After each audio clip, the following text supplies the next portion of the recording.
KetoSImple. My name is Dustin. I'm so glad you're here. This stream will be starting soon, so grab your coffee, get comfortable, and settle in. We're building a strong and supportive community, so say hello in the chat, ask questions, and feel free to use super chats if there's anything that you want to see highlighted. Thank you for being here and being a part of this journey. Let's keep it positive and respectful as we connect and grow together. I can't wait to get started.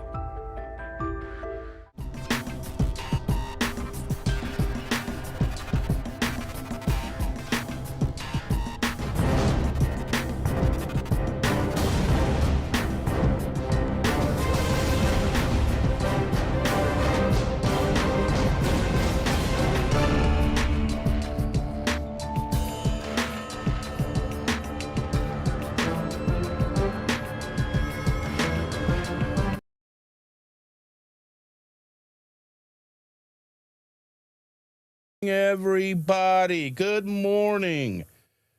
Good morning, everybody. Yes, how are we all doing today? Happy Sunday. Oh my goodness, it's another week has gone by. It's 36 degrees with wind at 6 miles per hour here in the greater Indianapolis area. Can you believe it? It's 36 degrees with a high of 58. Tomorrow, 41 and 56. But that is not why you have joined us today. But I just wanted to talk about a couple of things just to get us started like I normally do. I just want to say, the fact that you, me, us, we can wake up with the best intentions in the world. You'll have a plan. I have a plan. Everybody has a plan. You know what you're eating. You're locked in. Yesterday, I started my day like that. I got up in the morning. I got Shander out the door. I went to a 7:30 in the morning soccer game with some kids who have no idea how to play soccer. It's amazing. It's the funnest thing. They are so polite to each other. Like, no, by all means, you go by with the ball and score on us again. No, just be my guest. Go on and score on us again. And then they're like, oh, they're afraid to kick the ball. They're afraid to take the ball from each other. It's hilarious. They're like 6 and 7 year olds. But then I get home and I do a live stream with Christy, which I will talk about in a little bit. That'll come around full circle. That whole thing, that whole conversation that I had with Christy yesterday on her channel, Meeting Wellness, comes around full circle to what we're talking about today. Now, that was not my intention to talk about the same thing, sort of, 2 days in a row. But anyway, I do her live stream.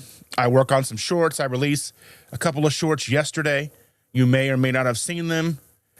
Then I go downstairs and I make myself some eggs and some cheese with some pork sausage links, and they were delicious. Everything was on point. Felt good. Felt in control. I went upstairs. I was tired. I've been feeling kind of under the weather the last couple of days, so I laid down to take a nap. Now, by the time I woke up, Shander was home. I came and did some more work and did some stuff, the things. So when I laid down, I took a little bit of a nap, and by the time I woke up, Shander was home. Life had happened, okay? Shander comes home. She comes home tired. Long day, she's a nurse. 12 hours is the minimum.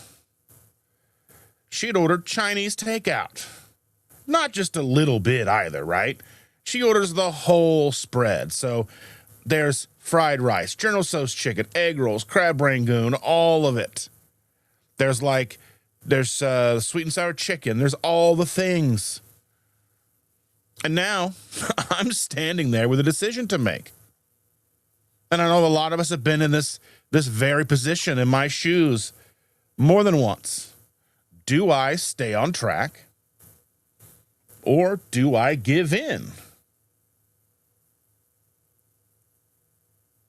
And this is where it comes full circle with the conversation that I had with Christy yesterday. The timing of it was almost ironic because I had just, like I said, had that conversation, the exact situation on her live yesterday. So the irony is not lost on me. And I sit there and I'm thinking about it, and we've got nature TV on. We're watching whales feeding, and we've got elephants trying to save like their baby elephant that's in the water, and they can't get it up the muddy slope. And there's crabs running around, and it just keeps going from scene to scene, little by little, right? Baby turtles trying to make it to the ocean before they're picked off. And I gave in. I did. I must admit, and like I said here, this channel, you're going to get nothing but full transparency. Sometimes you don't want full transparency. You want me to keep some things behind the curtain, but that's not the way I operate. Now, gave in, grabbed a bowl, got some fried rice, which seemed more like boiled rice with some chicken and some. It didn't seem like very good fried rice.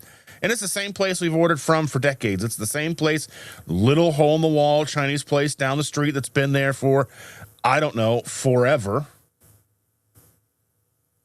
And put some of that in there, some General Tso chicken. I had a couple of crab rangoon, and I sit down and I have a couple of spoonfuls, and it doesn't taste right. It's just something completely unexpected. They didn't deliver. It didn't hit the way it used to, and I'm not going to say that this is because I've been on track. The guilt that I felt sitting down with that bowl is because I'd been on track. The guilt, the shame, those are things that I felt because I'd been on track. The flavor of the food had nothing to do with me being on track. The flavors were off. The textures felt off. It didn't feel like they put their heart and soul into it like they normally do. Maybe the person who normally cooks was out sick. I don't know. But I know it, the food, and it was me, and I just handed the bowl over to Shander. I was like, here, after just a couple of bites. So I'm going to consider that a success. And I don't know how you guys would look at that. I gave in, but then it was like, instead of pushing through, powering through and eating it anyway, even if it didn't taste right, I just went ahead and I gave it up. I was like, this is just not, I don't want to do something that's not good for me if it isn't enjoyable, right? I mean, that's realistically what comes down to the reason why these things happen, because we get into them because it's enjoyable. Cake tastes good. Pizza tastes good, Rick. I don't care what Rick has to say. Rick says pizza's disgusting. I don't think he understands what the word disgusting means, because pizza's delicious. But anyway, handed it off, grabbed myself a Diet RC Cola, which they're hard to find. I hadn't even thought about Diet RC Cola or RC Cola in general for a long time, if really ever, to be honest with you. I don't think was something that we ever purchased at all. It's just not been a staple of where we live. But that kind of kicked off. We were at an arena show in Cincinnati seeing the band Ghost. And some friends of mine that were with me, they went off to get food. And they came back with poutine and soda. And they one had the diet or the zero sugar RC Cola. The other had the regular RC Cola. The one with the zero sugar, let me taste it. I was like, that's really good. And then I was like, where can I buy it? And I didn't think I could buy it anywhere here. You can buy it at Kroger, but it's kind of like they usually only have like 1 or 2 12-packs. They usually don't even have 2 liters.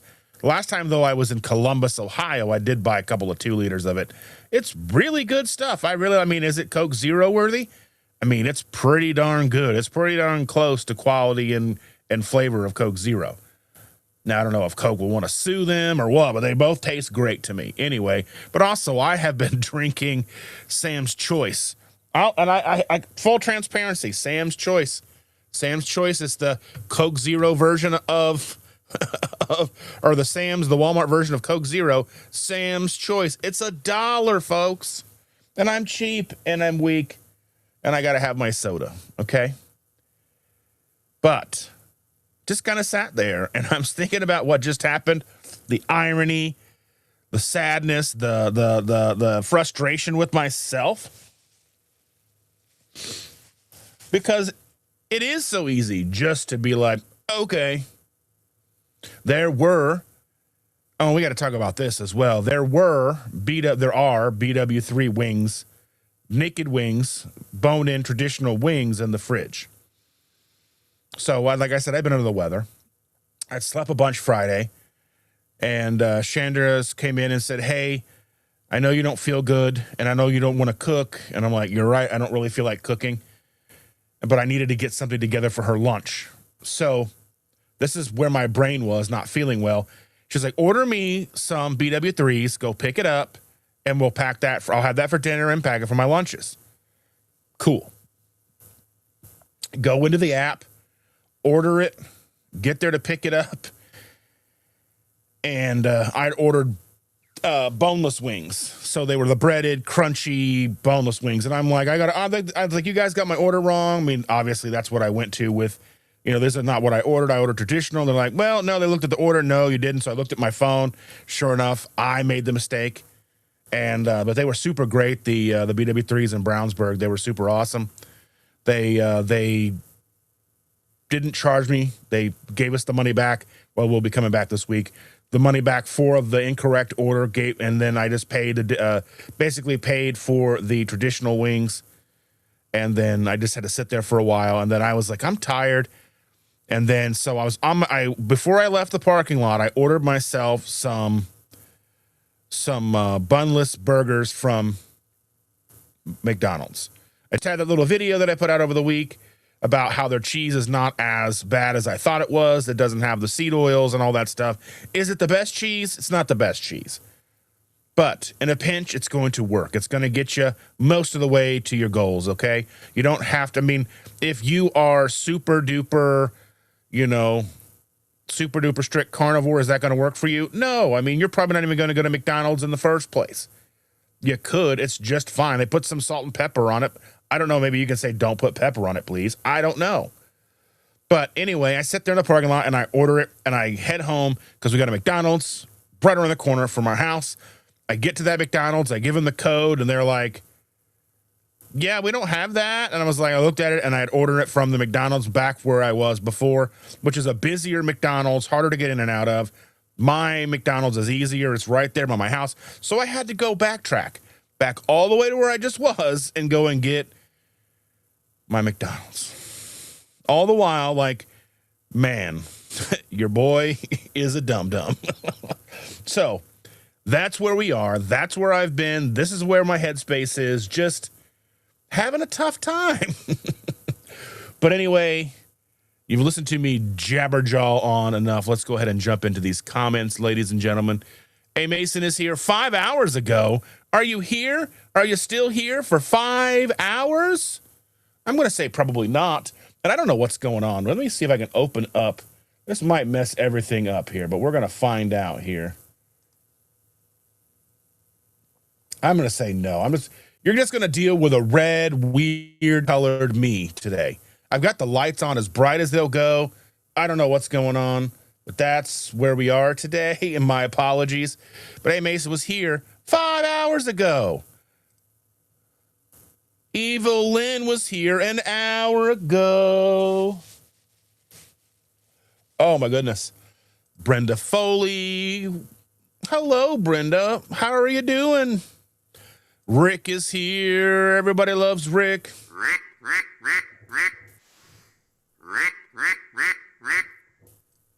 Let's get dangerous. That's what we're doing here. I don't know why. This camera's so dark today. Oh, okay. I was doing this on the live yesterday. I just need to go in and open up the software, but I don't want to open up the software because I don't know if it'll open up and mess everything up while I'm doing this. So it'll just be how it is today. It'll be how it is today. And Evelyn says, good morning, Dustin, A. Mason, Brenda, Rick, all the people. Do me a favor. Do me a favor. If you haven't, please run over, rent, buy the cholesterol code. That's a Dave Feldman movie documentary. Here's the link. Purchase it. It's like $10 to purchase, $5 or $4 or something to rent. You can rent it. You can rent it in standard definition if you want, or you can just get it in whatever else, whatever you want, right? Whatever you want. You can buy it or rent it, whatever you're going to do. Mr. Gugahan is here. How are you, Mr. Gugahan? Let's talk. How are we doing, buddy? Good to see you, and good to see Mr. Brian Doyle, who had a birthday the other day. I hope your birthday was wonderful, my friend. Looks good for 87. Happy birthday, buddy.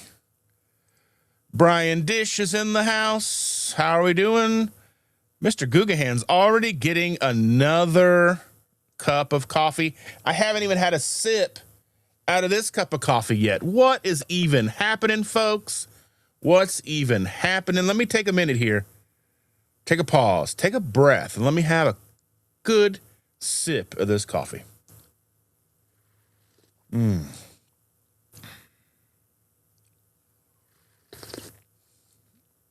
Oh, my goodness.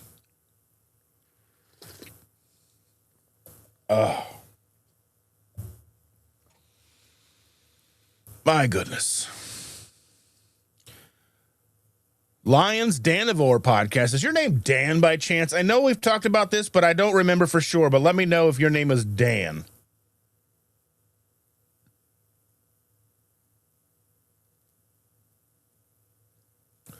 But welcome. That's what, now we're talking. I'm here for all of it. Love the channel. Well, I appreciate you. Thank you so much, buddy.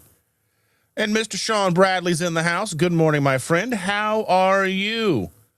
Have you been to see, did you go to the doctor this week? Did they get did you get any more information? Let us know if you want to share that with us. You don't have to, but hey, maybe you might want to.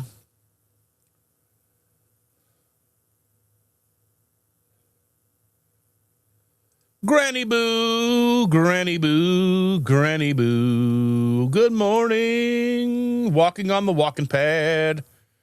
All right. Lions Danivore podcast says, I need you on the podcast. It would be phenomenal. Get a chance to chop it up with you. I'm in. Just email me. Let me know when you're available. Just KetoSImple@hotmail.com. Just reach out and we will make something happen. We'll make it work. We'll do it. Let's see.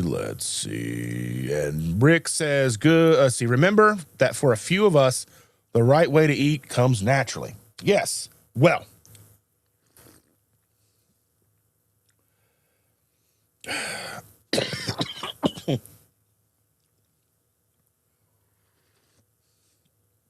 And I think,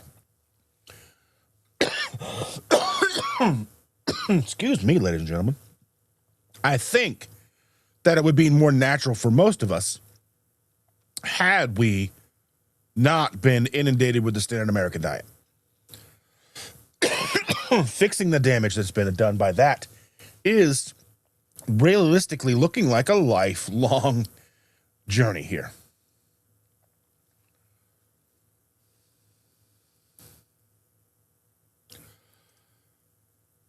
Eva Lynn's asking, who has seen, purchased, rented the cholesterol code? I have seen it in person at a movie theater.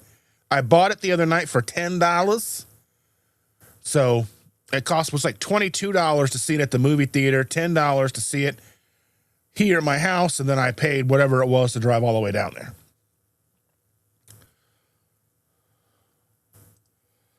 Booby Goats is in the house. Grand morning, everyone. Welcome, Aaron. Glad to see you. So very glad to see you.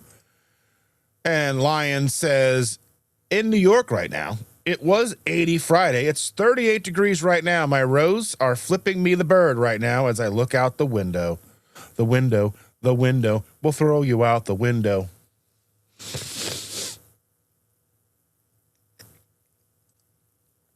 Brenda says, we've lost picture. I don't know. Is anybody else not seeing me? I'm still seeing me over here, which is the live feed. So I'm not quite sure what's going on, Brenda. Maybe just reset. And Aaron's saying good morning to Evil Lynn. Now, Lion says that convo with Christy was truly special, very informative. It was. I enjoyed it very, very much. Christy's an amazing person, and I enjoyed that conversation greatly, very much. I think it's very nice to get together and just have an open, simple conversation. And Josephine is here. Howdy, howdy, folks. all the way from the land down under. I'm so glad to see you.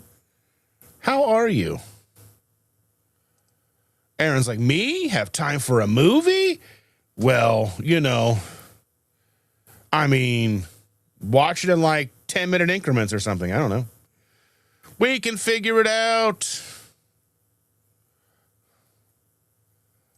Stacy is here. Good morning, Stacy. How are you and Ken doing? I hope you're both doing wonderful. As I say, you guys need to be sure to take care of yourselves. I want you both around for a really long time. You understand me? I don't want to put you guys in timeout, but I will, okay? But she says, good morning to the simple group of friends. I don't even know what you mean by that. Are you saying that? I don't know. I'm going to take it as a, what is it that Kevin Hart said? Or he said it in a movie. He's like, if I don't understand what you're saying, I'm going to take it as an insult. Yeah. Anyway, we love you, Stacy. Oh, my goodness. Jeff is here. Good morning, Jeff. I'm so glad to see you are here, my friend. How are you? And Brian says, getting back into home workout routine since it's so cold out here. Yuck. Cold as ice. Oh, my goodness.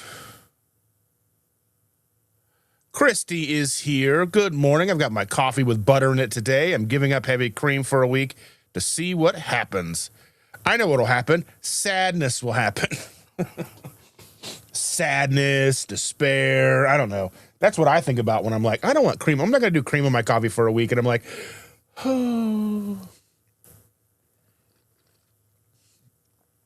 Oh my goodness, that's so good. But coffee, at least you're getting coffee, Christy. If you were like, I'm giving up coffee, I would send help. Evelyn hasn't watched it either, just wondering when we will watch it. Cholesterol code. And Rick's wife. Rick's always here with the hard-hitting questions. Why would anyone want to eat Chinese duck food? Because it's delicious, okay? It really is. There's no, this was not well made, unfortunately, and I'm sure it cost a pretty penny. It's expensive now. It used to be cheap, and it's not cheap anymore. But I like it. Mr. Biscuit's in the house. Hello, Mr. Biscuit. How are you doing? Good morning, Dustin and fam.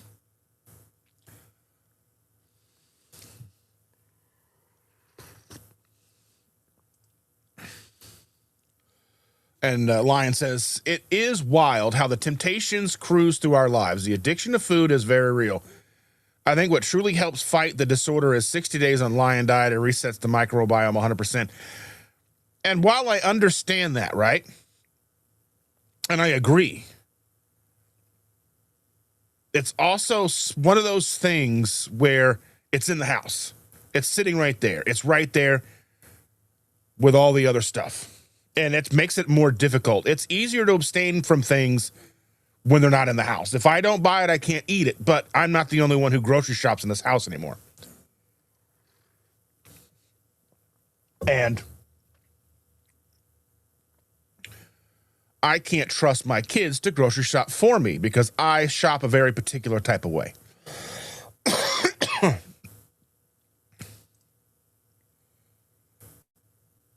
Rick says, Dustin, you are a success. Well, thank you, Rick. I appreciate that. You were losing your taste for what is bad for you. I wish that I did all those things. No matter how long, I've been doing this for over 10 years. And while the temptation dies down, the food noise dies down, I don't think about it all the time. But the inundation is everywhere. You can't go out into the world and not see fast food restaurants, sit-down restaurants. You can't watch TV without food. You can't do anything. Hell, we're sitting here on all these live streams day in and day out, week in and week out, just 10, 15, 20, 30 live streams a week between all the channels, maybe even more. And we're all talking about food. Encompass our lives, whether we like it or not. I mean, we get into the minutia of, excuse me, we get into the minutia of what salt is better, which salt should you buy, which this is better. We get into the minutia. We get into majoring in the minors, like we talked about yesterday on Christy's channel. But we're always having this dialogue. So the idea of food, what we should and what we shouldn't eat, is an ever going, ever evolving, ever continuing conversation. Because food, whether we like it or not, is life. That's the problem. Food is the addiction, the exception to the rule. You can't just not eat. You have to eat food. You just have to be mindful of the food you eat because the addiction is real. Now, we like food. Obviously, if we didn't, it would be a much stranger situation. We celebrate food. We mourn with food. We do everything in human history has revolved around food because food has meant survival. So there's celebration at harvest time. There's celebration after a kill. There's everything. All of these things take place because without food, we would be no more. So compound that over millions of years, and this is where we are today. But I mean, granted, in the last 200 years, we found a way to weaponize food against ourselves. We found a way to manufacture food that makes us sick, but just so happens tastes delightful. It's a very strange way to have evolved in the last 200 years. And I'm talking, the Industrial Revolution. Prior to that, again, everybody farmed. Almost everybody farmed, right? You grew what you grew, and you harvested, and you had animals, or you didn't eat. You traded for certain things. If you couldn't make a hammer, you would trade a chicken for a hammer or whatever, right? But now we trade our time for money, and we trade our money for services, food, rent, mortgages, bills, car payments. That's what we do. We're a society that runs on money and shitty food. So, yeah. Yeah, and Christy's right. Smart enough to create food in a lab, dumb enough to eat it. That's there's a show called Better Off Ted, and I don't know if any of you guys ever saw it before, but it was a great little show about this company that just awful stuff. And they were making lab meat.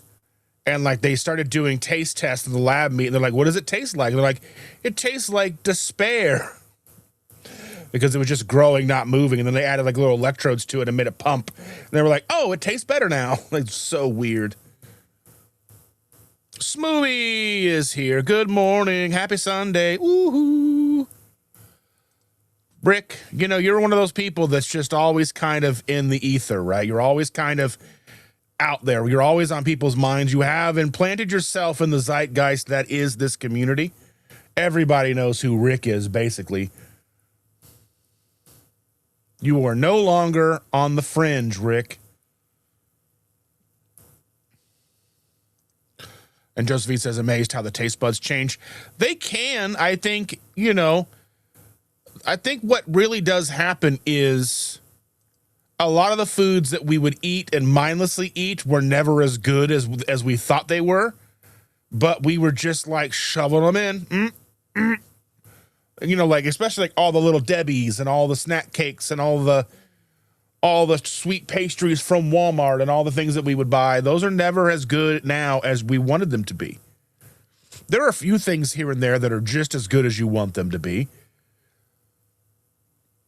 But again, I think, that's where consistency comes into play, because none of us are going to beat and be 100% perfect 100% of the time. We're never going to be 100% consistent.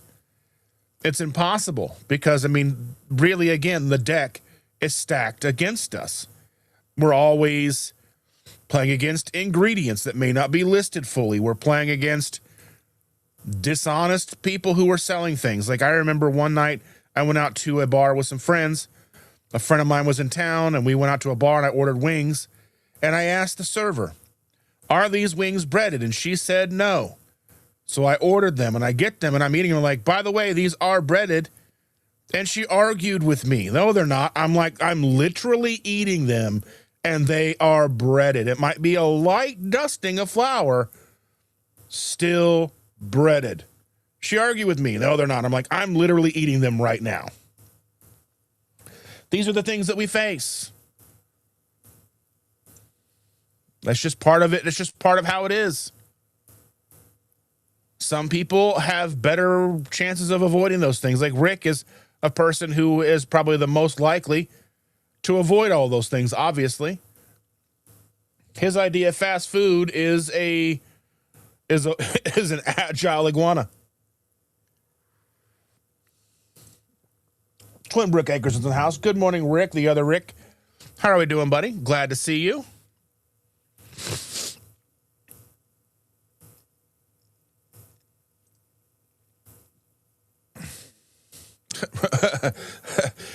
Rick goes, if you're cheap and weak, does that make me cheap and strong?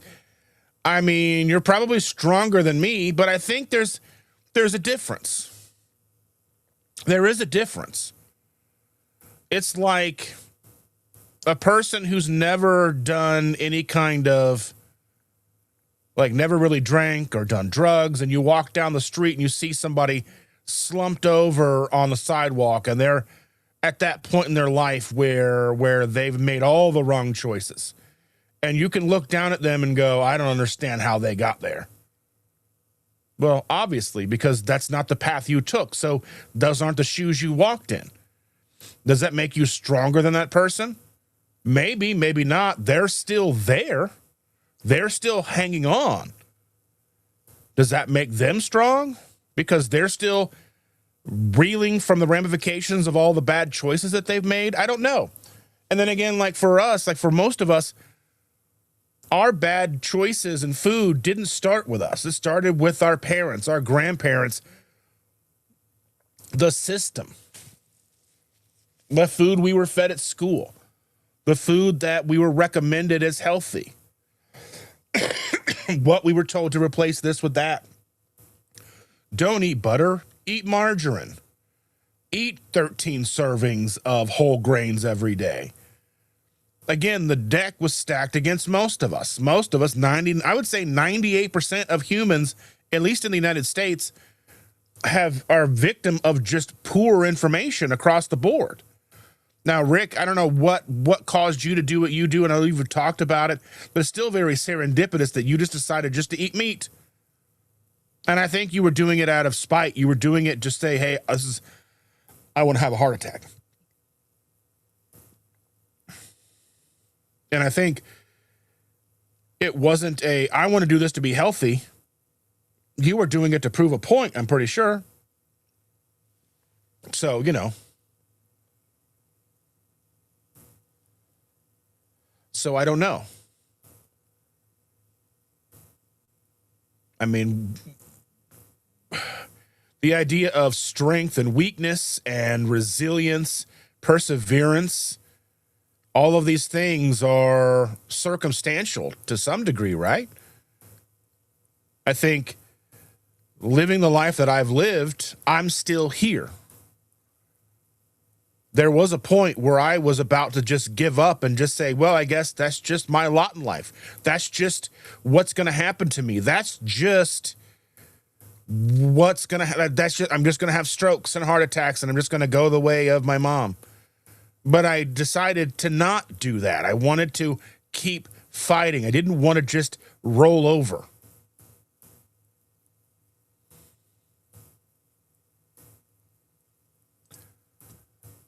Lions Carnivore podcast says, I suffered from the same thing. The secondary thought of eating something and losing my why just because it's in vision, it's an addiction, and not that people know what the struggle is like. I mean, that's real. I mean, that's true. I mean, that's one thing I think, you know, Rick is a great example of somebody who is in this community who has been doing this for so long. But it's one of that's like, it's just who he is. That's like, now if he went and tried to eat a standard American diet, But he kept failing and going back to eating carnivore, eating a Rick way of life. Say he won the lottery and they were like, you're going to eat at buffets all day and every day and you could eat all the things you want. Now you can have ice cream and all these things you wanted. And he tried and tried and tried to eat that way. And he tried to do it. He tried to eat the way that they're telling him to eat now, but he keeps just messing up and going back to carnivore. I mean, I don't know. It's hard to hard to put a bow around it and say, you know, we've lived two very different lives. You know, I mean, Rick is a person who has never really had to deal with food addiction, maybe some food scarcity, but, you know.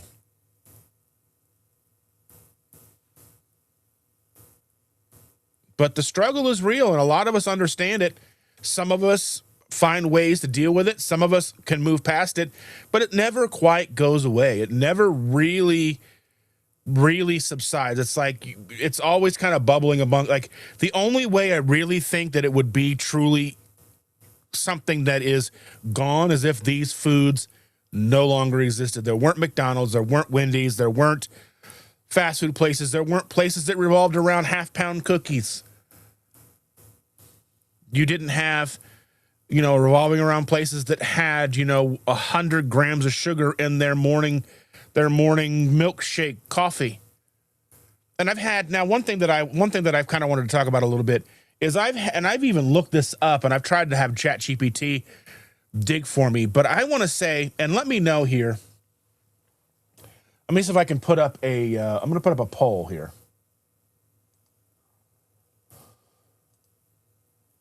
Let me see here.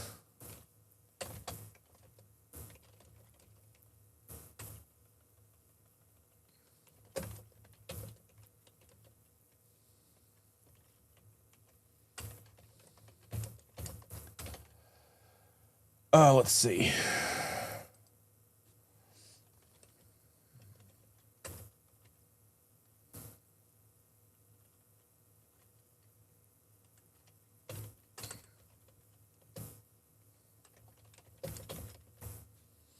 Let's see.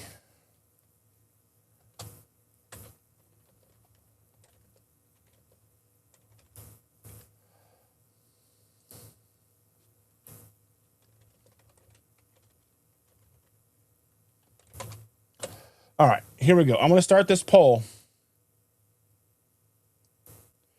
The poll is, what do you think the real, unfortunately, if you want to partake in this poll, you've got to come over to YouTube. If you're watching on a different platform, if you're watching on Facebook, X, or Rumble, you have to come on over to YouTube and be a subscriber for more than 5 minutes, and then you can partake in this. So, I have this as, what do you think is the average carbohydrate sugar intake per person per day? Do you think it's less than 300 grams of carbohydrates of sugar a day, more, or do you think it's 1,000 or greater? Because I would stand to say that if you are starting your day with a drink that's 100 grams of sugar, just 100 grams of sugar, and then you're going to add a muffin or like a breakfast sandwich, it's, you know, made of a bagel or, you know, something like that. That's another 50, 60, 70 grams of carbohydrates right there. To me, that it's insane that I can't get ChatGPT to come to the idea that the average person is eating more than 300 grams of carbohydrates and sugar a day. Because just a 12-ounce can of soda is 40 grams of that's 40 grams of sugar. Just one 12-ounce can. How many people are drinking 32-ounce fountain sodas from the McDonald's? Do a lot of people drink diet soda? Yeah, I'm sure they do. But we're talking about the averages here. Even if you're drinking a diet soda, what's the carb count? What's a total carbohydrate count in a large, you know, like Big Mac, double quarter pounder with cheese with a large fry and a soda? What's the carbohydrate count in that?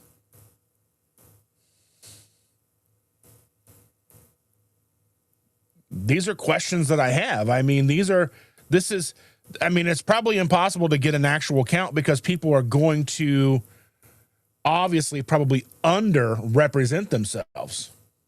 I mean, realistically, people are probably going to underrepresent themselves because that just seems to be the way that it is. People don't think about the bowl of cereal that they have that is actually 6 servings of cereal, not 1 serving. Have any of you ever poured a single serving out of a box of cereal and ate just a single serving of cereal? Have any of you ever measured willingly and ate just a single serving? The bowl that it fits in is the serving. I don't know. I don't understand. It's just one of those things. Debbie is here. Good morning, Debbie. So very glad to see you. Cindy DeManch is here. Be mindful that Cindy is saying that there is somebody impersonating her on Facebook. Also be mindful that person is nicer than Cindy. So if you want someone to be nice to you, friend them, and then you know what to do, right? I'm just kidding. Love you, Cindy. So glad you're here, dear. I hope Guinea Pig is doing good. Rick has a question. What is so difficult about cooking? You put meat in, light the gas, and wait. When it smells good, you eat. What am I missing here? Considering I cook every day, all the time, it's not hard. And I don't have to light our gas. I've got an electric stove. But it's not difficult. It's sometimes you just don't want to do it.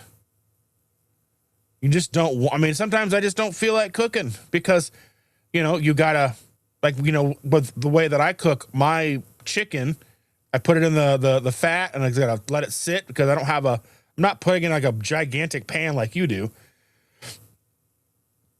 But I just put it in a thing and I got to flip it a couple times, make sure it's all crispy, and then I'm done. I cook the way that I cook because it is as easy as possible. So it isn't that it's too difficult. It's not that it's difficult or hard. Some days I just don't want to cook. And I know that's very first world of me. And that's okay. Sometimes I just don't feel like it. I just don't. And, and Rick, you are a person that doesn't live that way. You don't look at the world that way. And I mean, that's awesome. I mean, that's a way to be. I could be more like you, Rick, but I'm not going to be Rick. I'm going to be Dustin. I don't know why.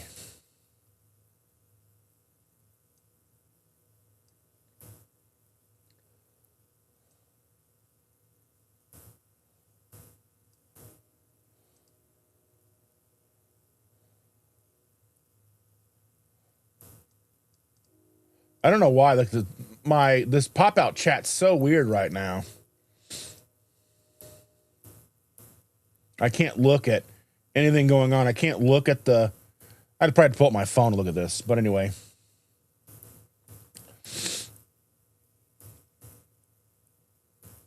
But yeah, I think that's the answer. Yeah, you're right. It's super easy. Meat in the pot. It's easy. That's not the problem. Sometimes I just don't want to do it.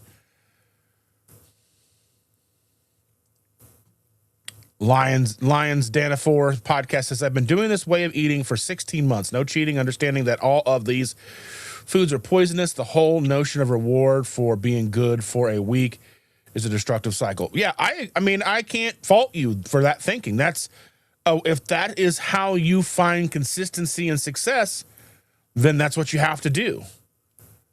And I applaud that. Christian Delorme is in the house. Bonjour, bonjour, bonjour. Good to see you, my friend. How are you and the wife? I hope you're doing wonderful.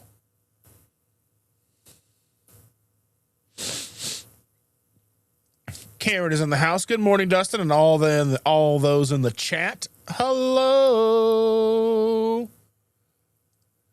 Mr. Biscuit says Chinese food or Chinese takeout. Well, I bet you guys got some amazing Chinese takeout in New York. That's the problem. Being in a place like New York, the ethnic food has got to be just stellar.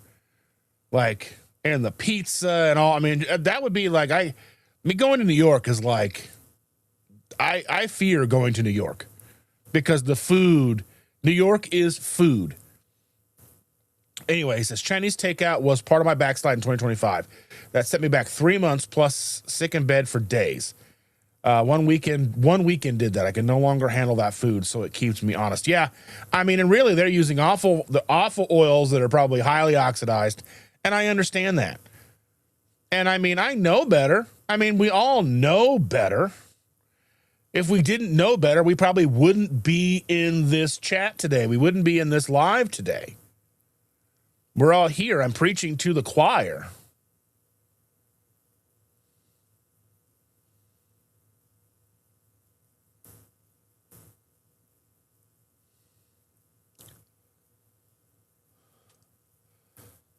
Yeah, Carl says the digital orders are so complicated. I mean, they aren't when you feel okay and you're like, you got all your faculties together. But like my McDonald's app, I have my location by my house favorited. But I was sitting on the other side, I was sitting deeper into Brownsburg, and I'm like, okay. And I'm like, and I didn't even think about it. Like I said, I was ready to go home. I'm tired. I didn't feel good. You know, it is what it is.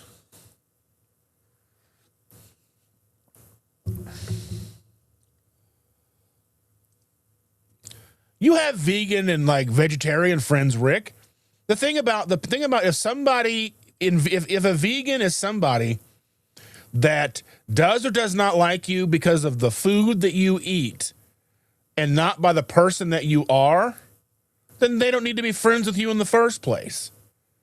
I have a lot of vegan friends or friends that are no longer vegan because of who I am or things that I mean, I have plenty of actual vegan friends. No big deal. Sometimes they're jerks. It's okay.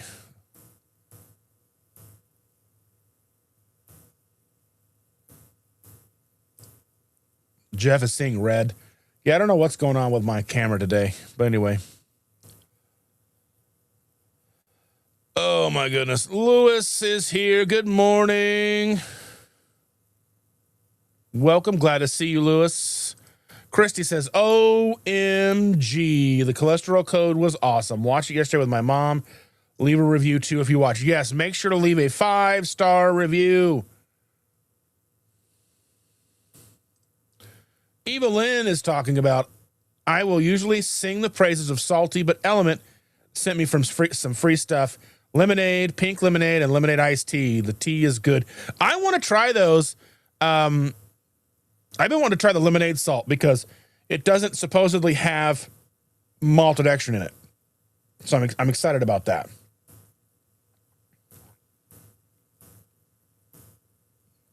So I'm curious.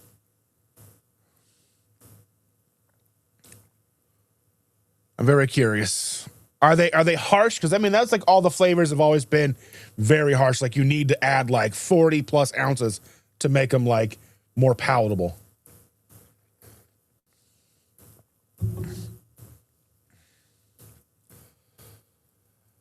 Oh, let's see.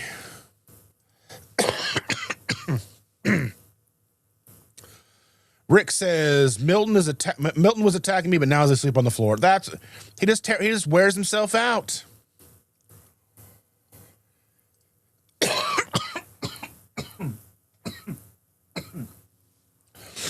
Woo! Excuse me, ladies and gentlemen. Oh my goodness gracious. Oh, hold on just a second here.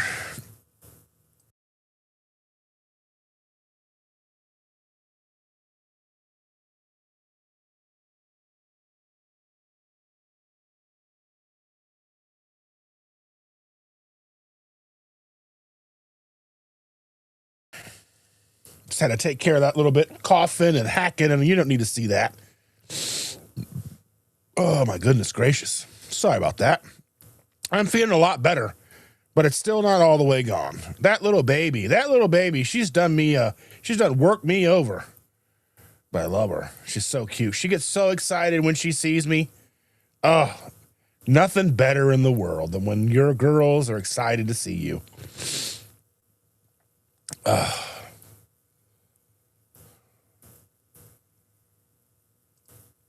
And Lion says that, Dustin, please don't think that I'm judging.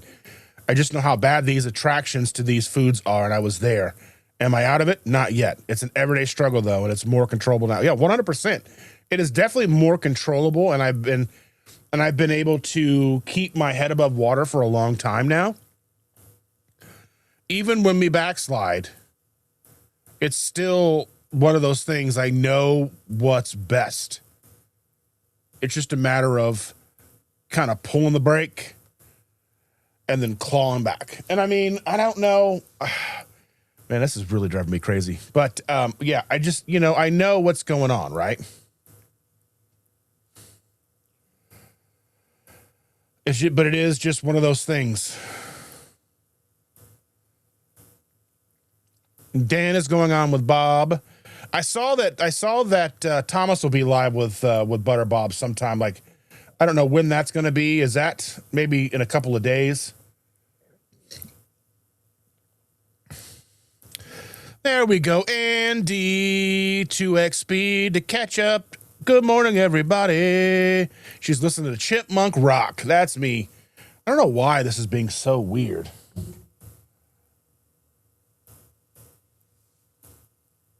I don't know. Sometimes, usually it would be like washing everything out. Now it's like going super dark. I'll have to play with the settings. Unfortunately, there's no settings in the program that I'm using to whitewash it all out. I don't think. Let me see.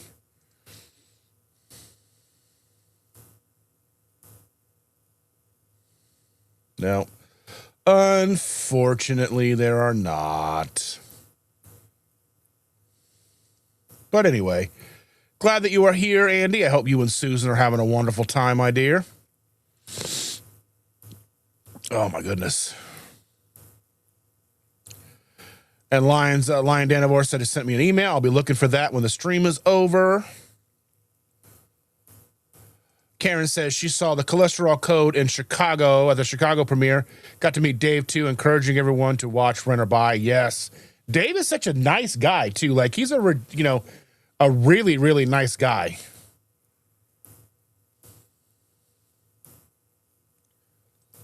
And the cholesterol code has chapters, so if you can't watch it all in one sitting, there are natural dividing points. That's good to know. And Andy said that they have bought it, they just haven't watched it yet.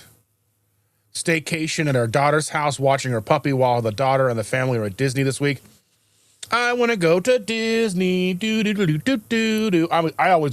I always want to go to Disney. So if you were ever curious, if you're ever looking for gifts for me, I'm a size 2 weeks in Disney. Okay. You know what I mean? Like, it doesn't even have to be like monorail resort. It can be like, it can be on the Skyway resorts. That'll be fine too. I'm okay with that.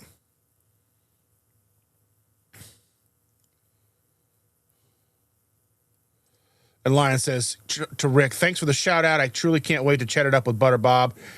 The dude was an OG before Dr. Sean Baker, right? Yeah, I mean, Butter Bob is an OG for sure. And, it's kind of crazy that he's back. He was just gone for so long. He was one of those people that I thought was never going to come back. So that's pretty strange. Sean says, thanks for asking, Dustin. I started short-term disability on Thursday. Went to see the sleep specialist on Friday. They are putting me on a slow dose of modafinil, a stimulant. Oh, my goodness. Well, did they say what that's going to do, what to expect? I'm sure you were there asking all the questions that needed to be asked. Lewis says, in the UK, the cholesterol code is included with Prime at no extra fee. That's what drives me crazy is like here, you pay for Amazon Prime, and now they've added it to where you get commercials. So I don't even watch Amazon Prime much anymore unless I'm buying something from them. I don't watch anything because I don't want to pay for we buy it just for the shipping because we get stuff shipped here like every week. We have a lot of subscriptions and things that are shipped to us. And so, Yeah. But it's crazy that we're going to pay like an extra $3 a month. And I know $3 doesn't sound like a lot, but just to get rid of commercials, like, I mean, we were watching Northern Exposure. I never watched it. So we went back and watched it a couple of months, like a year ago, probably now, maybe 2 years ago now. I don't know. And the idea that every commercial was a Jardiance commercial was ridiculous. Maybe that's better. That looks better. There we go. Now let's see how long it lasts.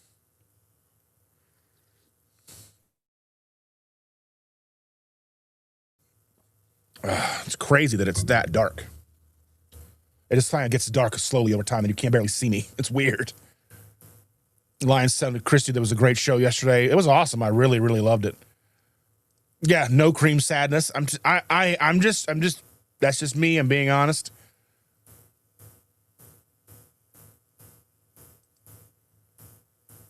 Yeah, and Christy's saying, yeah, thanks so much. I enjoyed it too. I told Dustin after that we do it again soon. I'm always open.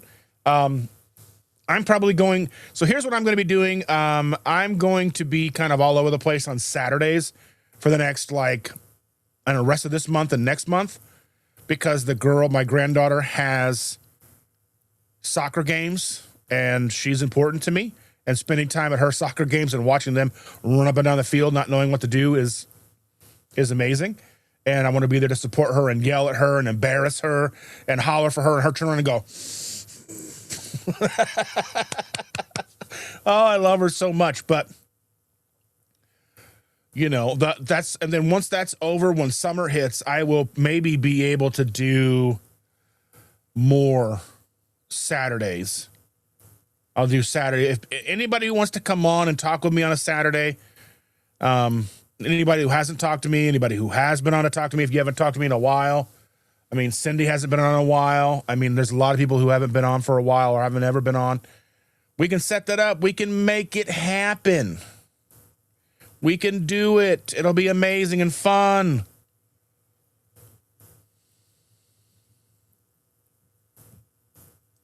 And Maritza is here. Good morning, Maritza. So very glad to see you.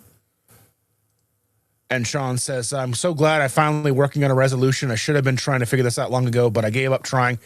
That was my motivation. Have you tried, did you get your full thyroid panel, Sean?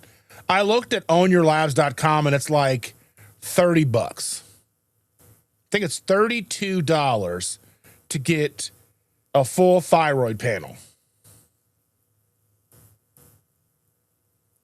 $32. Now, if you want to spend the cash, there is a citizen scientist bundle that's like $512. That's a good chunk of change. But if you've got like an SHA card or something like that, then you can just throw that on there and then you go and get all the stuff and just look at it. I think that would be amazing. Though anybody who wants to have a chat with me on a Saturday, email me KetoSImple@hotmail.com.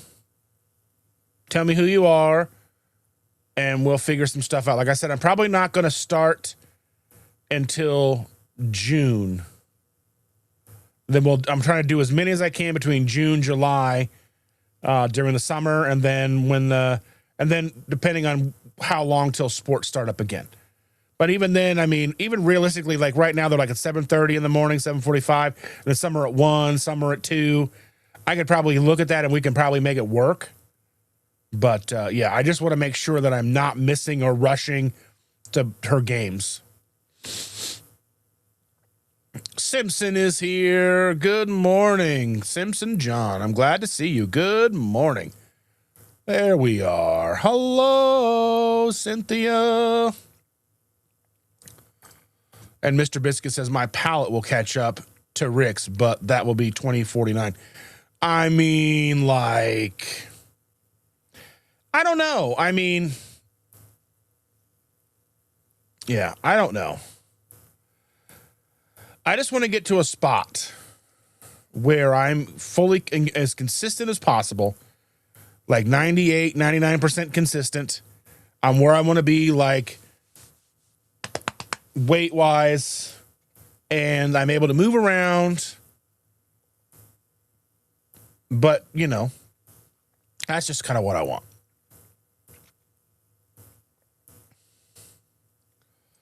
And like, you know, the struggle. The food is in my house too, as well as 2 kids, wife. Though there are many, there may be an acceptable excuse stating it's there. I understood that your body is your house. The person chooses what to allow in their temple. Yes. But I mean, and again, that's just one of those things where I'm okay most of the time.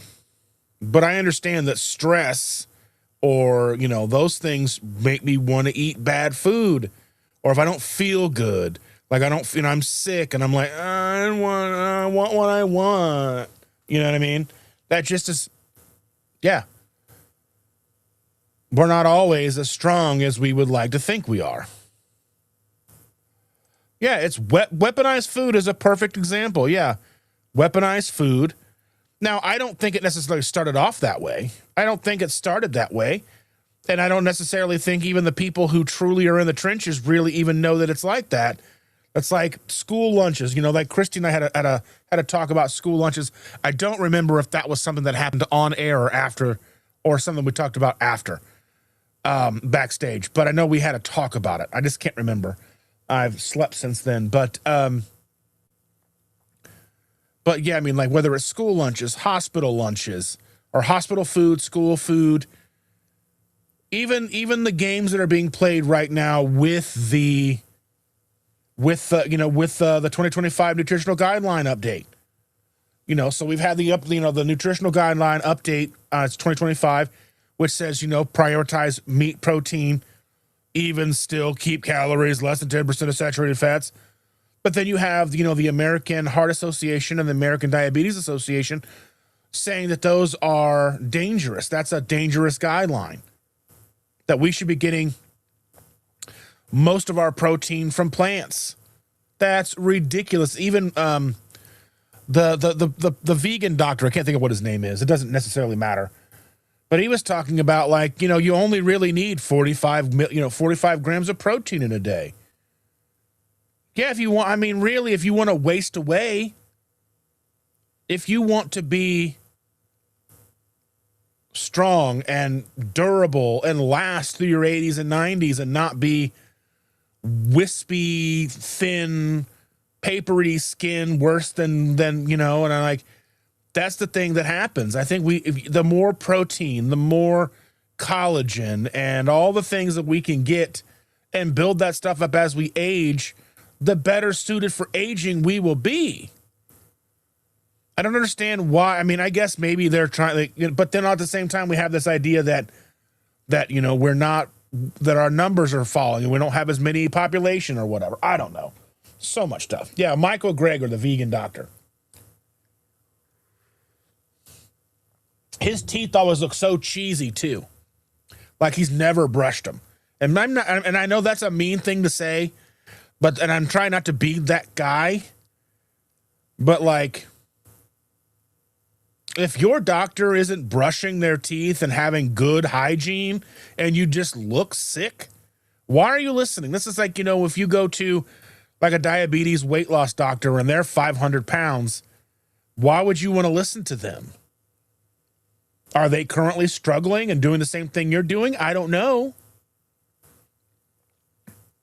And I mean, you know, and as somebody who is a new health coach, like, I'm a big guy. I know the struggles. That's why I want to focus on people who are like me.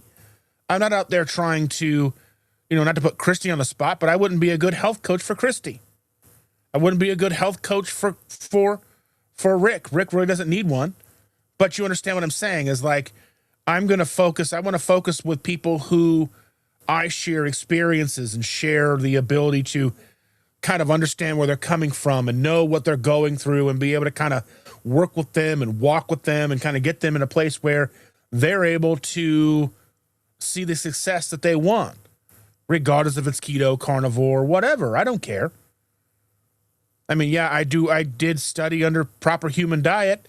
That would be something that I would, but I mean, again, with that, that's not the most important piece of the puzzle. Getting them to start and getting them to look at what they're doing, their routines, how do they start doing all the things and bettering themselves and getting them to where they are ready to make changes. But anyway, I digress. That's not what we're here to talk about today. I don't want this to become Dustin's a health coach, sign up with me. That's not what this is going to be about.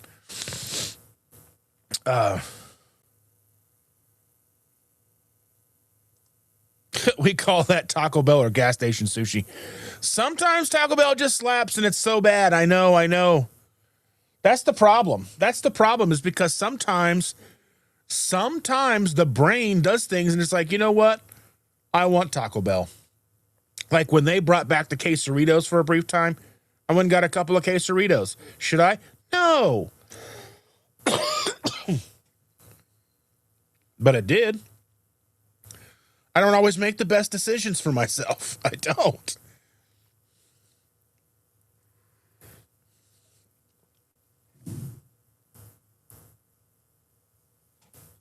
There we go. I was going to keep doing that to make it better for you guys to see me, to see this beautiful face. And then there it goes again. I don't know why it does that. There we go. We'll have to fix that. I don't know how, but whatever. Mr. Biscuit says the propensity for addiction was manipulated by food service. It would be less prevalent if left to nature. I think it's a perfect storm. I don't think it was necessarily malicious. I think it became malicious after a time. But when we started looking at like food science and how to not starve to death and how to get the population to not starve to death. And then we've got a lot of people who are in power who want their ideas to be the most important ideas, like Kellogg and Keys and all these people who have come before us with all their ideas and implemented those, who have changed the landscape of what our food looks like, what is considered healthy. All of these things were changed by a handful of people. And then they turn into companies. Companies look at profit, all that stuff.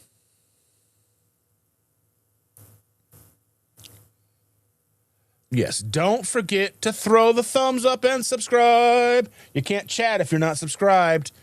And I want to say hello. I always forget to say hello to all of my wonderful people out there who are just lurking around and listening on the back end and don't really chat. I want to say thank you all so much to you as well. I'm going to try something here. I haven't done this before, but let's go ahead and try something here. Let's see what I can do. I don't know how to do this. Let's see. Do I even have the ability to do this? Let's see. How do I even do this?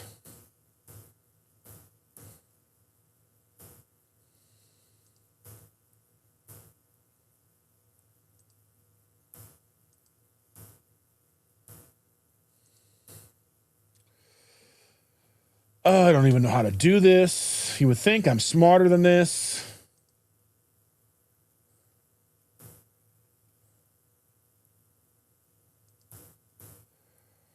Let me try it. Hold on a second.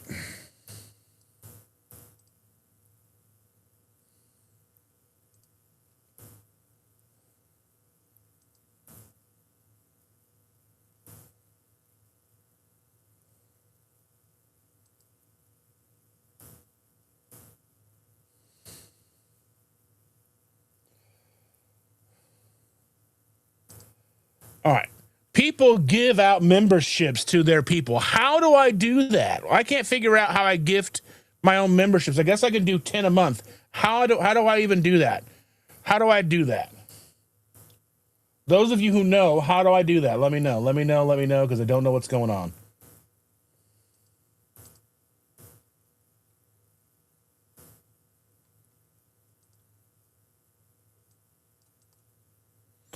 I don't know what's going on. I don't know how to do it.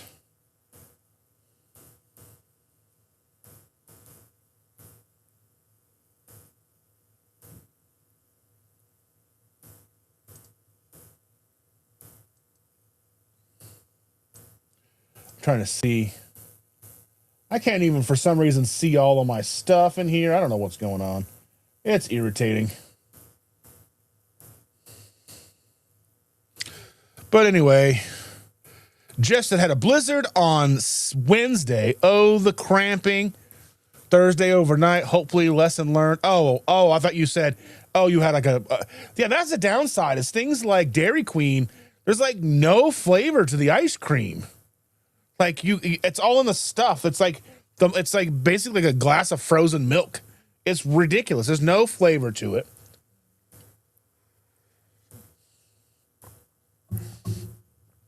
I don't know. Evelyn says, I had a doctor once try to get me to go vegetarian, whole food diet. I was starving. I ate junk because without meat, I was too hungry. Yeah. And I mean, the sad thing is even now, like I still understand how people would think that vegetables and fruits are the path to health. I mean, it's still one of those things that I still can see where they're coming from. It's so entrenched in our brains and the zeitgeist and pop culture all across. Like, it's still strange to me that the idea that, because for so long, like meat and the grease from meat was thought to clog our arteries and we're going to have a heart attack and all these things. But no, it's not the way the real world works.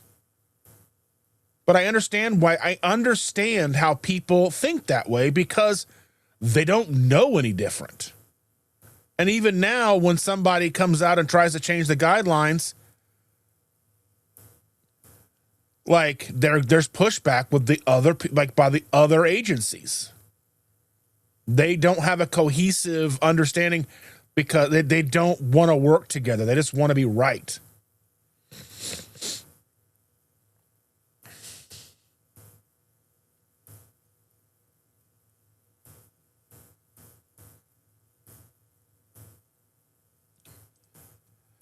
And Rick, consistency is not impossible. When we see consistency, now what the percentage of our consistency is in question.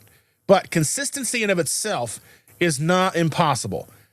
Yes, that's true. But what percentage of consistency are you likely to see with who you are, what your circumstances are, and all of the things, how you live, who lives with you, do you live by yourself, how much control over your own domain or your own domicile do you have? Do you have a spouse who wants to make brownies every night, who's bringing home Doritos? Do you have kids who do this? What does your life look like? Because lives are often so much more complicated than we ever understand. We're pulled and stretched thin with all of our obligations, timing, everything, running. You get a little bit of sleep, and then everything just kind of snowballs, and it becomes so much easier just to live in a convenience type way instead of consistency. It really is easy to fall off when things are going so fast and are kind of unstable and unsteady to begin with. Cindy says, I came in too late to absorb your highs, Cindy. It's good to see you. I'm not getting on as much lately. I hope all is well with Brian. I hope you're doing well too, my dear. I hope you're doing okay. Yes. And Cindy says, we pass DQ all the time. We do too. But it's just, I know the ice cream isn't good. It's just not good ice cream. It's that crappy ice milk soft serve stuff that just isn't good. There's no real flavor in it. That's what, and it's expensive. So that makes it easier. If I know it's not going to taste good, then that makes it easier for me. But all the foods that I do find that taste good, that's why most fast food restaurants don't entice me. Because I have to be in a real situation where I don't feel like cooking. And I do cook 99% of the time I do all of the cooking for us. But those times where I just don't feel good, going through McDonald's is a pain in the butt. Getting 4 triple cheeseburgers with no bun, no ketchup or whatever, just a little bit of mustard, some pickles, some onions, and cheese. Yeah, that's still like $20. You know what I mean? It's not really worth it, but if I don't feel good, that's $20 well spent. I can go home and eat and go lay down because I don't feel good. That's just, that's how I look at it. Yeah, I figured you would like that representation of your fast food, Rick. A fast iguana.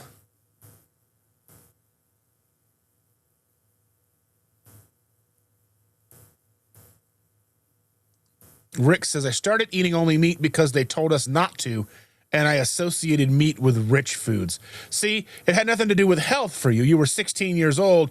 You were doing it for counterculture. You were doing it to show people, or just to be kind of, you know, like what just a, whatever it was. You were just being a teenager. Who knew that you being a teenager, you got it right?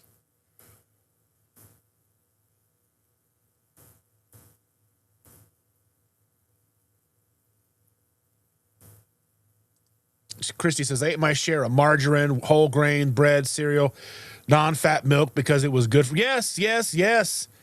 Margarine I liked wheat bread better than white bread anyway, because white bread was just thin and it was like, maybe it was the cheap white bread that I grew up on, but like when I started buying wheat bread, I would get like I don't even know the name of the brands anymore, but like the really fancy, not the kind with all the seeds in it, because that's gross.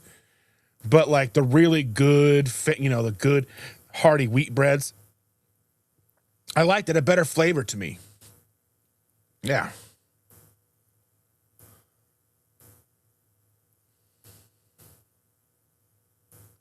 Risa is here. Good to see you, my dear. How are you? Good morning, everyone. Welcome, Risa. So glad to see you. And Mr. Biscuit says, in the 80s, I ate Slim Fast, Snackwells, Olean chips, lots of chicken breast and broccoli, pop Dexitrims, the good ones with the ephedra. Plus, I had a juice man.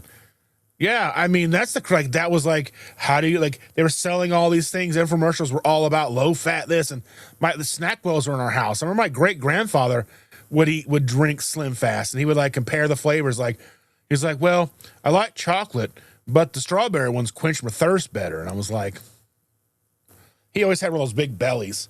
But he never, my great grandmother cooked for him every day. She cooked his dinner, his lunch, and she set his breakfast out just because she didn't cook his breakfast, but because he got up at like 4:35 in the morning, and she slept till like 11. She liked to be up late. He liked to go to bed early. They had separate bedrooms. That's just how I grew up. So like, I remember watching like Desi and Lucy sleeping in separate beds and being like, that's not weird. I guess. I don't know. It didn't seem weird to me.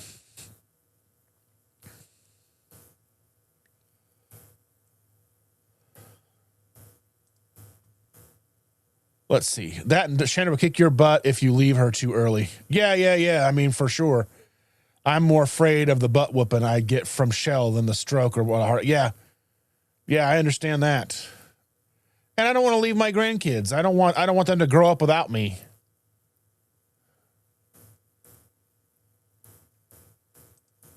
And Rick says, you're so right. I never go inside a Wendy's, Burger King, or McDonald's. I get my food from the parking lot. Yeah, really, it's easier for you because you were never truly exposed to that stuff. When you were 16 years old, you started doing this at 16. I was eating whatever my mom fed me until whatever, and then I don't know. Then it was fast food whenever I wanted it and all that stuff. It was just part of the plan.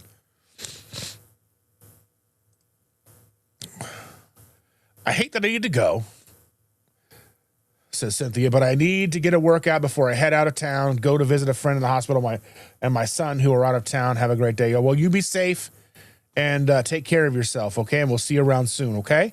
You're probably not hearing this, but And Brian says, Evelyn, I got the element-free sample, and I think they're all good. I want to try them. I need to reach out to Element and see if they'll send those to me. I don't know. Biscuit says, where's the option for 2,000 grams? I would say that would probably be, I'm sure there are people out there who are eating 2, 3, 4,000 grams of carbohydrates a day. But I would still say like the average is probably somewhere between 500 and 1,000. Even though nobody like ChatGPT won't agree with me, because all of the numbers suggest like 300 or less. Even though 300 is kind of what the daily recommendation is. So if the daily recommendation is 300 and the average person is obese, then you would think that they would be less or more than the average, right? I don't know. It doesn't make sense.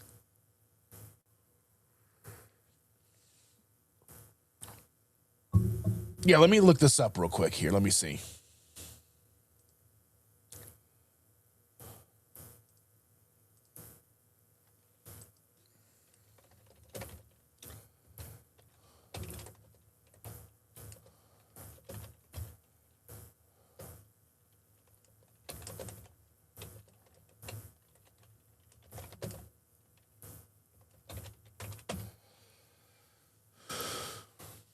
Now, this is what I asked.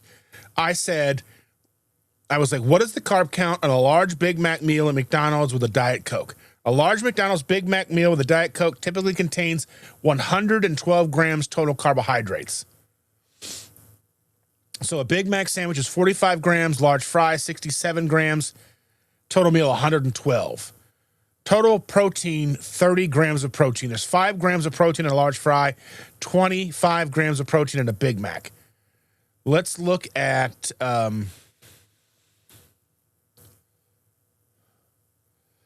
so you figure right there, that would, if you ate that, that's still 1,000 calories. So if you ate 3 meals a day at McDonald's, you're going to hit 3,000 calories, have well over 300 grams of carbohydrates, and still not even hit 100 grams of protein, most likely. Now, can you eat at McDonald's and do it the right way? Of course. We've seen the big, was it the Big Fat Surprise, or was that what the one with Tom Naughton? The Fathead one. That's another great documentary to watch. If you haven't watched Fathead with Tom Naughton, and I think there's even a sequel to it as well. It's fantastic. It talks about how to go in and lose weight eating at fast food. So yeah, so just a Big Mac sandwich, large fry, and a Diet Coke. Now, what would be if you got a regular? Let's see.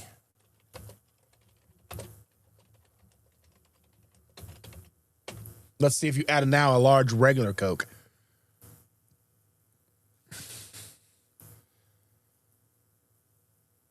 Oh, let's see.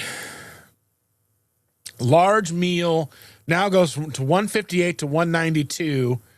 And 77 to 95 grams of sugar.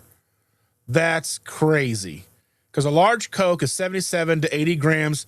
Some third-party trackers report higher counts up to 100 grams. It really just depends on how much ice they put into the cup, how their soda machines are calibrated, because, again, they're a fountain machine, so you don't necessarily know how they're calibrated. Are you getting more syrup, less syrup? So I would say that an average of 80 grams makes sense. If some are 100 and some are closer to 70, that would make sense. 80 grams would be about right.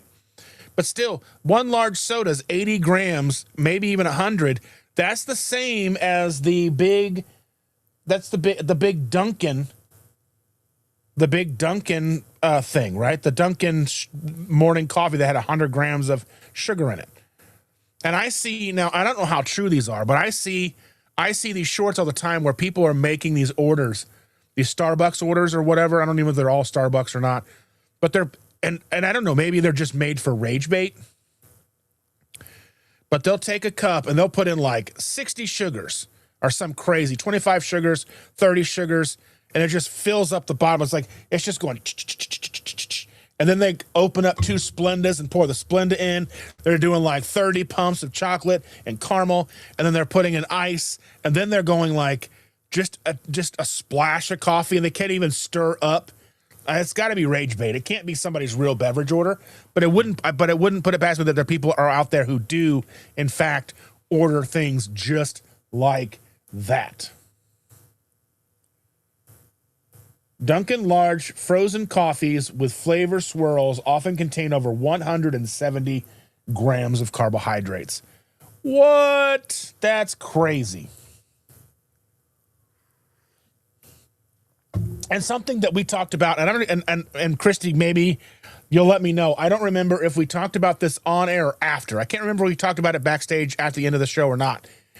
But one of the major things is, I'm going to talk to this. I'm going to put this in.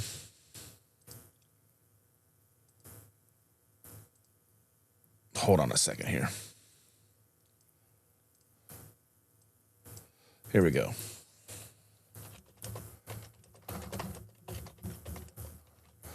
I'm asking if it's true the fastest growing market for Starbucks is school-age kids.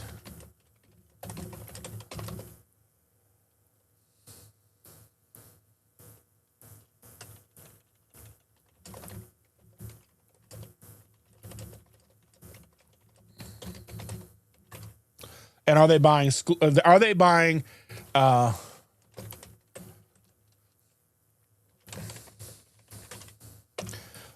So basically, what I asked is it true that the fastest growing market for Starbucks is school age kids, and are they buying drinks with or without caffeine, and how much sugar?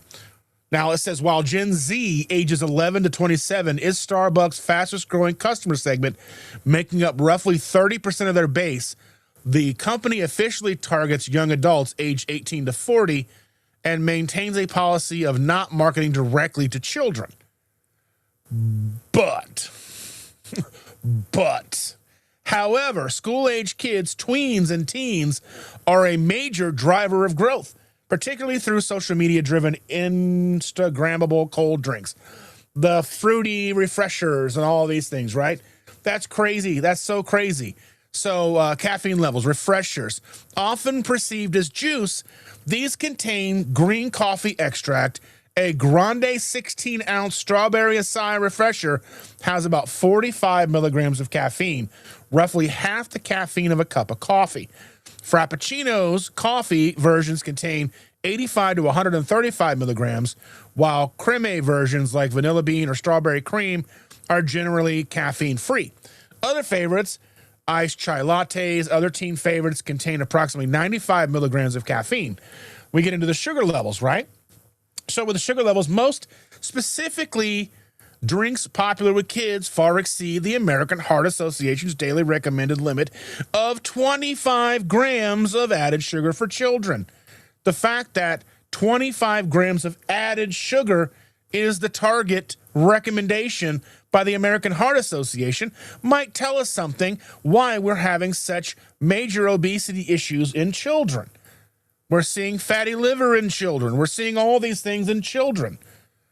So high sugar examples, caramel apple spice, 55 grams of sugar, but 54 grams of sugar. Iced white chocolate mocha, 54 grams of sugar. Frappuccino often contains 50 plus grams of sugar per drink.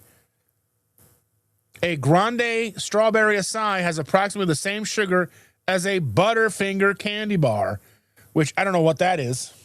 Popular kid-friendly alternatives in the drink category would be Kids Hot Chocolate, 18 grams of sugar, Vanilla Bean Creme Frappuccino, no caffeine, 35 grams. The Kids Hot Chocolate has 15 milligrams. It's considered low of caffeine.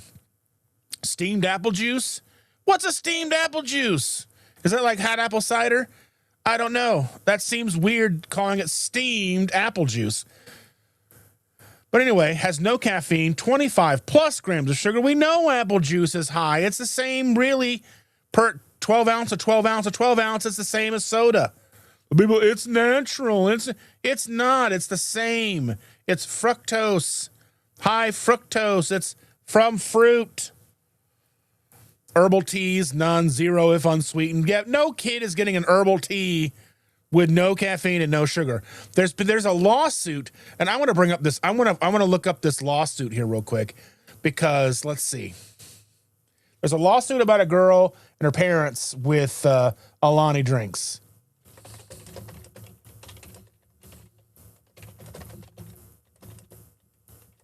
I'm not going to say the girl's name because I don't think she was 18. So that's not, I just want to talk about the issues, and I'm not here to drag anybody through the mud or anything like that. That's not what this channel's about. But I want to talk about the idea of the caffeine quantity. Let's see.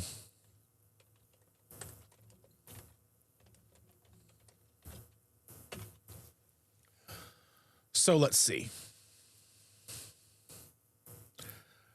The parents of a 17-year-old filed a wrongful death lawsuit alleging that this little girl's death was caused by a fatal cardiac event triggered by excessive caffeine consumption from Alani.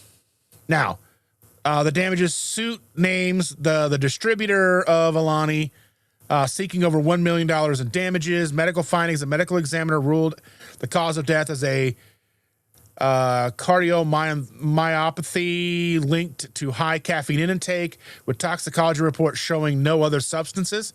Allegations: the suit alleges inadequate warning labels, dangerous caffeine levels, 200 milligrams per 12-ounce can, and deceptive marketing that targets minors with lifestyle branding. Now, my understanding is this girl who was, obviously we know that's Celsius Holdings owns Alani, okay? That's what it looks like. Celsius Holdings stated they comply with federal guidelines, explicitly label their products as not recommended for children under the age of 18, do not target minors. Let's say, would you like to know more about the FDA guidelines of caffeine consumption and other similar things? I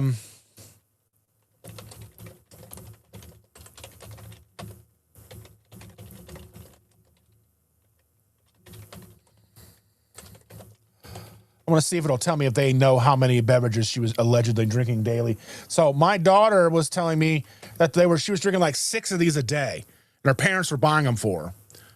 According to the lawsuit, she reportedly consumed at least 1 can of Alani daily for approximately a year leading up to her death, right? So the family attorney court filings provide further specifics of her consumption patterns. Let's see, daily routine. While one can was the baseline, more than one during school sports activity, occasionally reaching 2, 3, or even 5 cans in a single day. She let's see, on the day that she had passed away, she reportedly consumed 1 or more cans shortly before. Long-term impact. Medical examiner report attributed the death to the cardiomyopathy, an enlarged heart caused by prolonged excessive caffeine consumption rather than a single acute overdose. So my question is what we have to ask a lot of things here. And again, this is something that we would need to find out. What was her diet like otherwise? Not to say that the caffeine didn't cause damage, because I'm sure that it does. Especially when we're dealing with beverages that contain over 200 grams of this is more than 200 grams of caffeine. This right here is more than 200 grams of caffeine. It is. It just is. That's my coffee. I make it. I know what's in it.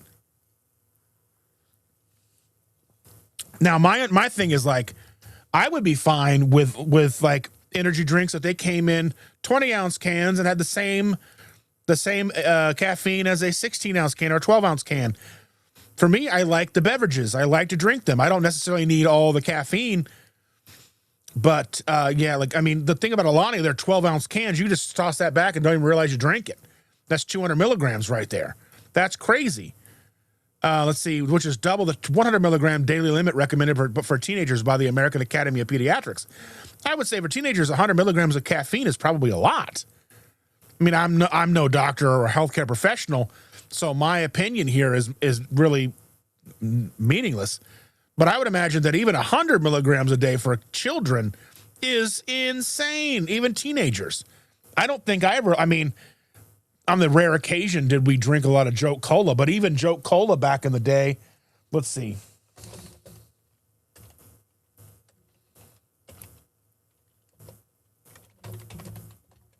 Let's see.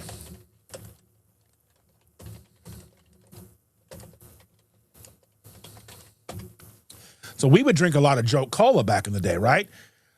So in the 90s, a 20-ounce bottle of Joke Cola typically contained 118 to 120 milligrams of caffeine. So, yeah, we were getting, and there was a lot of sugar then, too. There was no sugar-free. Now the Joke Colas that I get nowadays have their 16 ounces, 0 sugar, and their 200 milligrams of caffeine.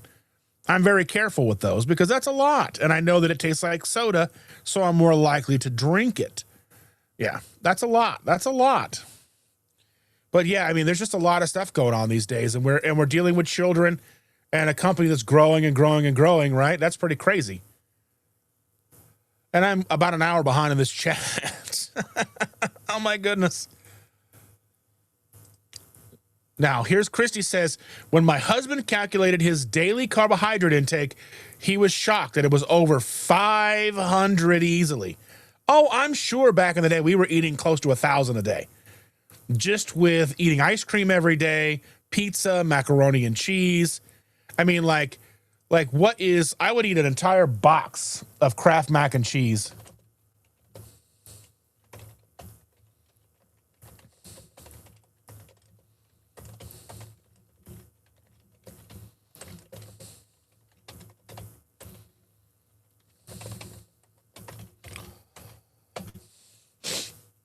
And I say, what is the carbohydrate amount of an entire prepared box of Kraft mac and cheese? Total carbohydrates approximately 150 to 154 grams, and the standard 7.25 box contains roughly 3.5 servings. Each prepared serving is 44 grams of carbohydrates. That was that. And then, let's see, we would eat a lot of the Red Baron pizzas.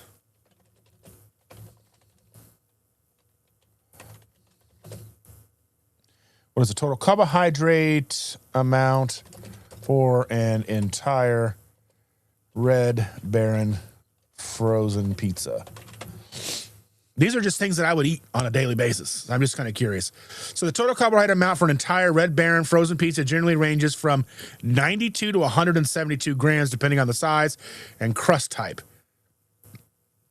Classic crust, full size, typically up to 172 grams of carbohydrates. So yeah, I was eating crazy amounts because then I would add other stuff to it. Yeah, this is just, I mean, this is the thing that I think we need to talk about, because if we can't understand, if we get caught up in the fact that most people are eating 300 grams or less when we're probably eating well over 500, we're doing society a major disservice. Sean says, I can't see the poll I removed while typing. I calculated over 400 carbs a day before pancakes for breakfast, quarter pounder for lunch, and a large Coke, 6 slices of pizza, dinner, lava cake. Yeah. I mean, it's insane. Yeah, 158 grams of carbohydrates. Thought it would be more, says Risa.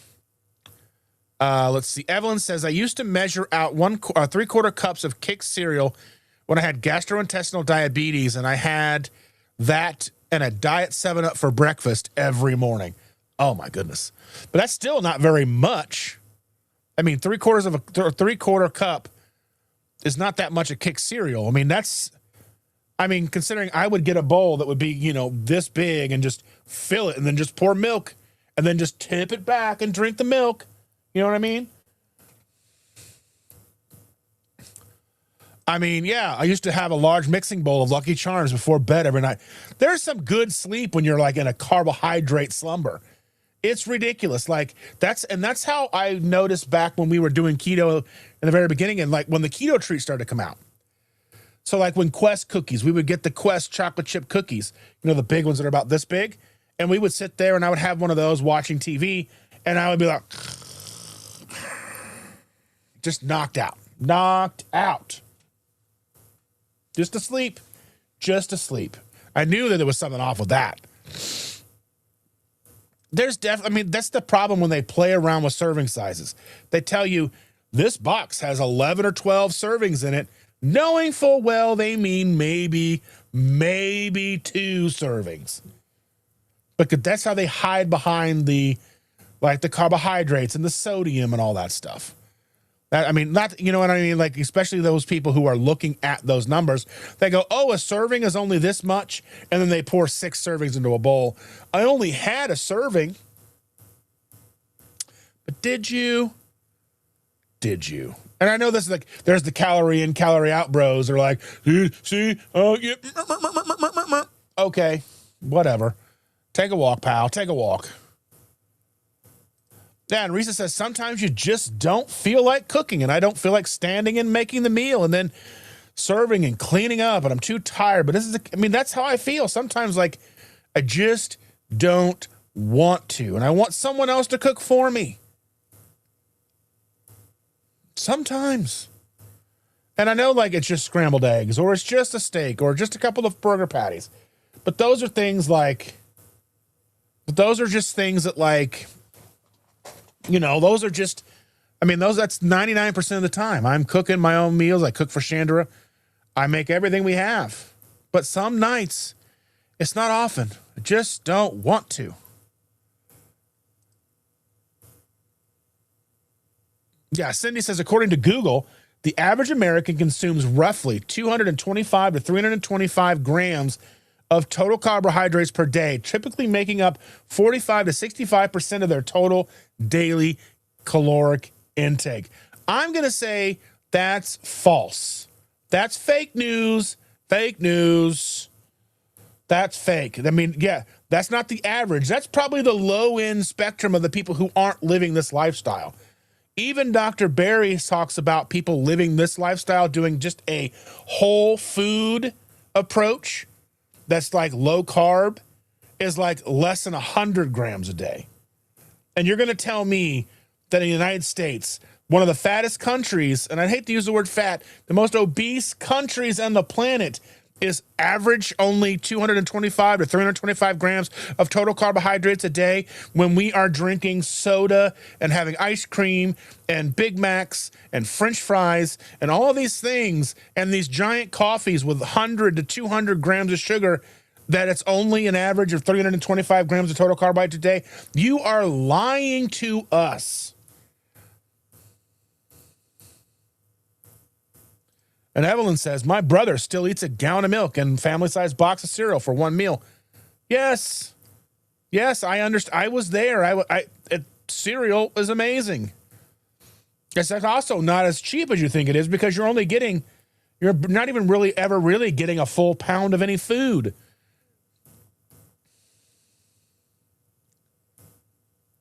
Yeah, Google has no true idea. I mean, there's just no way that's accurate information. And I played around with ChatGPT and various other programs similar, and none of them would give me what I wanted. I would be like, we have drinks and the sugar consumption, and the average person drinks, like, what's the, what?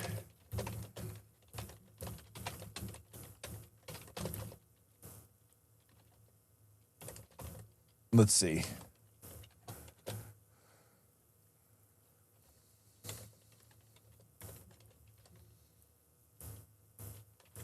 Let's ask it this. I said, what is the average daily consumption of soda in the USA? Ounces, sugar, caffeine. The average American drinks approximately 12 to 14.6 ounces of soda per day. I don't believe that because a soda is either 12 ounces, 16.9 ounces, or 20 ounces. Most people are going to drink more than one can of soda a day. While overall consumption has gradually declined due to health concerns, nearly half of the U.S. population, 48 to 49%, still consumes at least one soda daily. I would say that number is probably way high. That's such an undershot. This is such an undershot. This is ridiculous. Let's see. Volume and frequency. Annual per capita consumption is estimated at 37.1 to 41.9 gallons for 2025. For those who do drink soda, the daily average is higher at volume and frequency at approximately 2.6 glasses per day.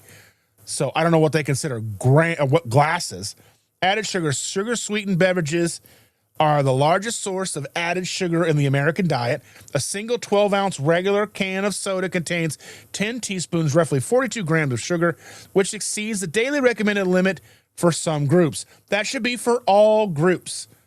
Caffeine sources. While coffee remains the primary source of caffeine for Americans, 69%, carbonated soft drinks are a second largest contributor.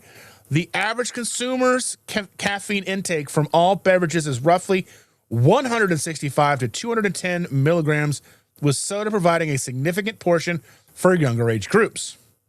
Caloric impact. On average, U.S. adults consume 145 to 151 calories per day from sugar-sweetened beverages. For youth, the average is significantly higher at 413 calories per day. Let that sink in. what is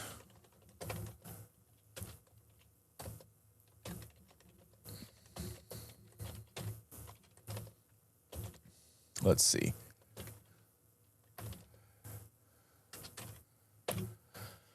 What's the average what's the US average sugar consumption for Utes? These two Utes. Now, this is going to tell me something completely different, right? Because what did it just say? It just said up here, it said caloric impact 413 calories per day. Okay. Let's see.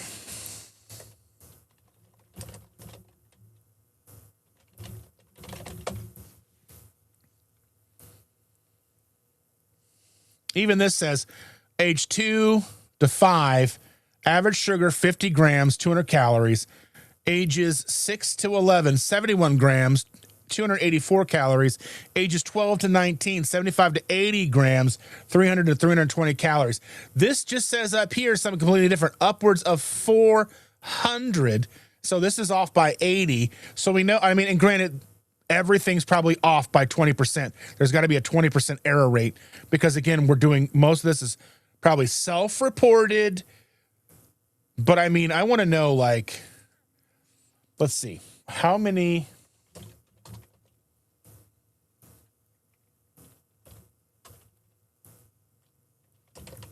Let's see, how much full sugar soda is sold in the U.S.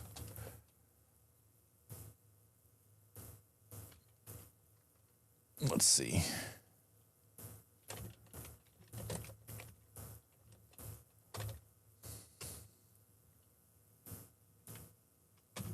It's like how much full sugar soda is sold in the U.S.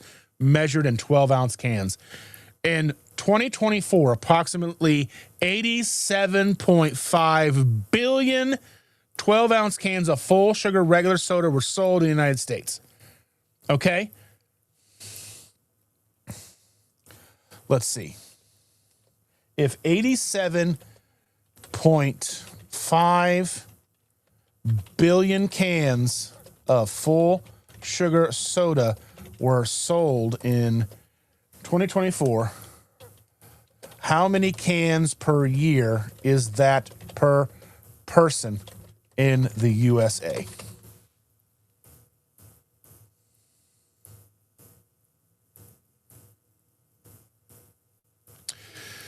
So this is for everybody. And we know there's a group of people who aren't drinking soda. Infants are involved in this. Based on 87.5 billion cans sold in 2024 and an estimated U.S. population of 336.7 million, the average American consumes approximately 260 cans of full sugar soda per year. Total cans per person, 260 cans annually. Weekly average, 5 cans per week. Daily average, 0.71. Now, does this include...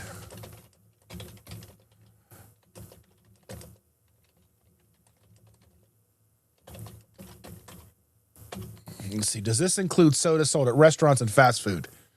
Yes, those figures account for total volume across all channels, including both packaged, retail sales of fountain beverages. Because you got to figure people who go out to eat a lot drink a lot of soda. The 11.9 billion gallons, approximately 87.5 billion 12-ounce cans, reflects the entire U.S. liquid refreshment market for carbonated soft drinks beverage industry. Restaurant reliance fountain drinks are highly profitable for restaurants, often achieving 80% gross margins. That's crazy.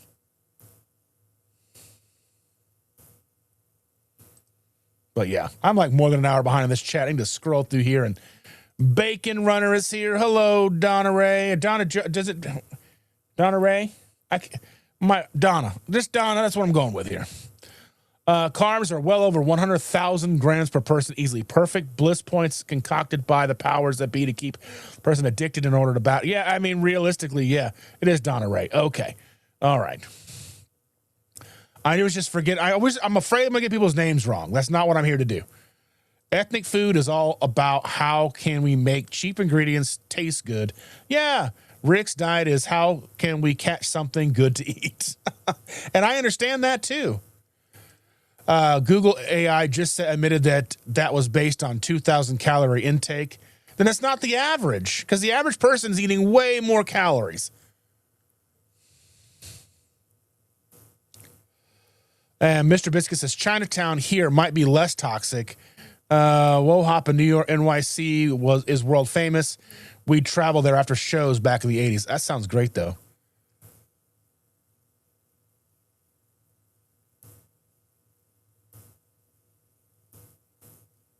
Let's see.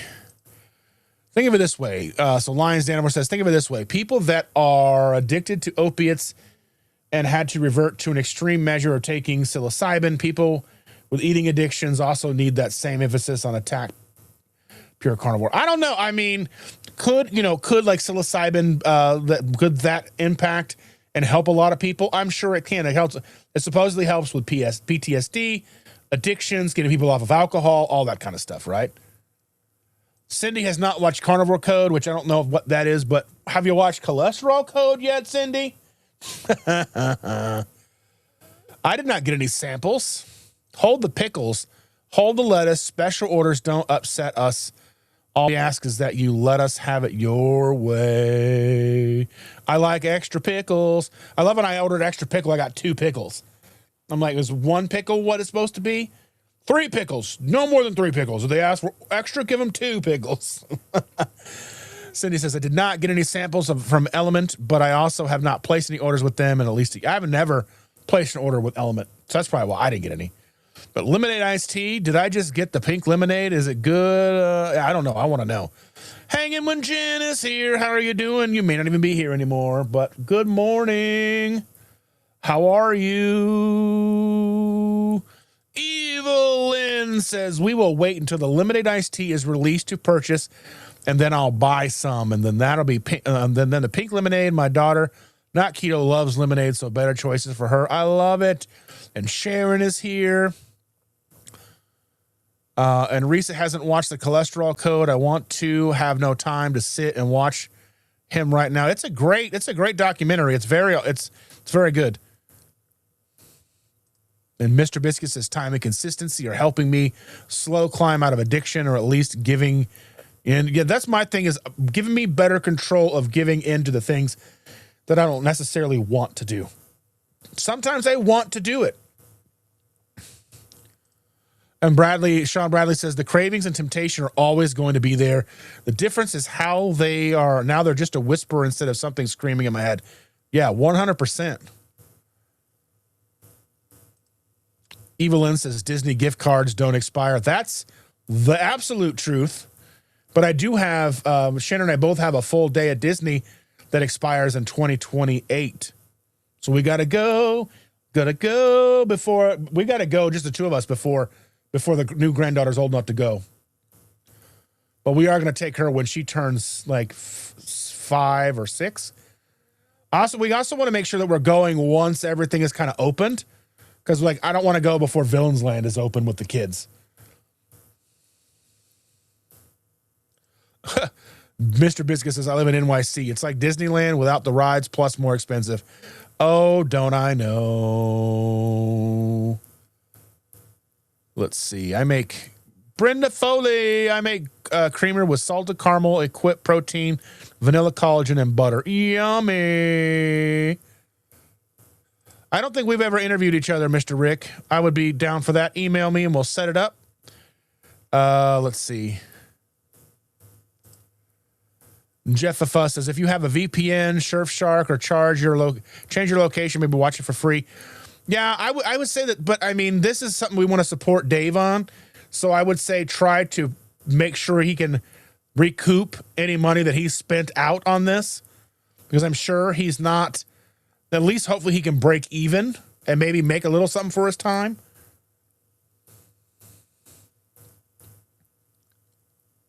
Risa says, my Prime says I have to rent or buy.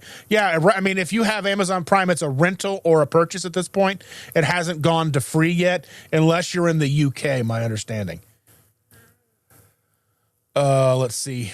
I mean, really, you just need Rick to come to New York and eat all the big giant Subway rats, right? Tony Jacobs is in the house. Good morning, my friend. How are you doing? Good morning from Texas. Dustin, hope all is well. Hope everyone else is well. I hope you are doing good, my friend. How are you? Let's see. Yeah, Times Square looks like Disney actually these days. I think it used to look a lot cooler in the 70s, but that's just me. Lewis says, I made my device appear to be like in the UK and like magic. Yeah. Let's see. SD Sean Bradley says, Dustin, I'm going to have to sleep study done to see if I have narcolepsy. They're going to do a thyroid panel. This stimulant will work for any of my issues. Just want to diagnose for knowing. Yeah. I would say if you can figure it out and get off of stimulants and get yourself into a point where you are, better off au natural. I mean, maybe even look at, going to a BiPAP from a CPAP. Because my brother has a BiPAP. I have a CPAP, and I don't even know if that's strong enough these days. B is here. Good morning, all. Thank you for being here.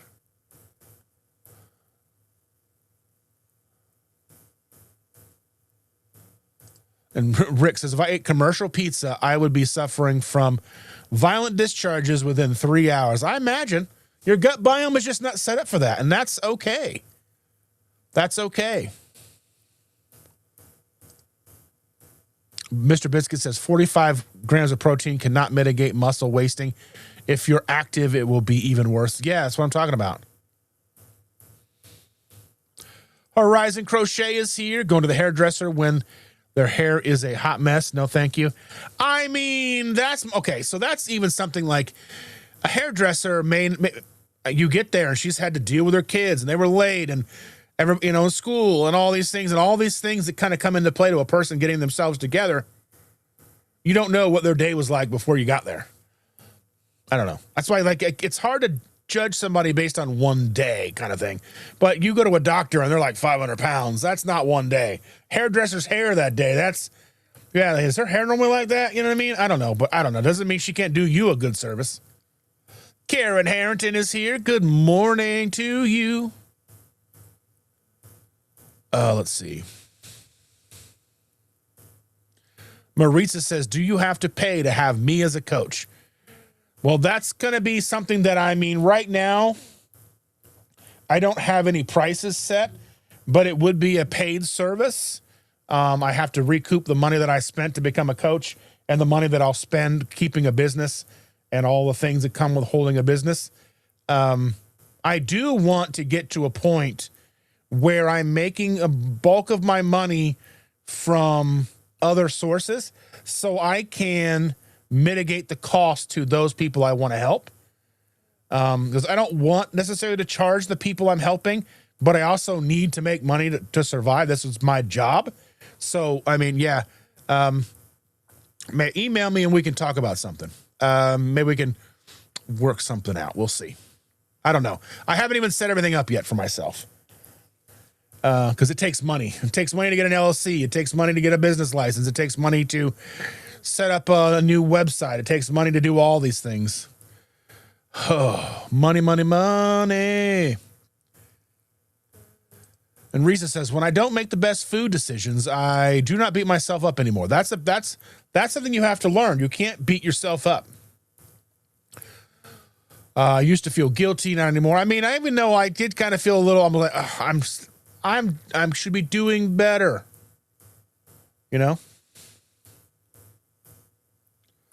Terry's here. Good morning, Terry. So very glad to see you. And you too, Sonny. So very glad to see you. Yeah, he does look rough for his age. He's younger than a lot of people, and he looks rough. Mr. Biscuit says they monetized our addiction to drive profit. Simply how and the why to enrich themselves.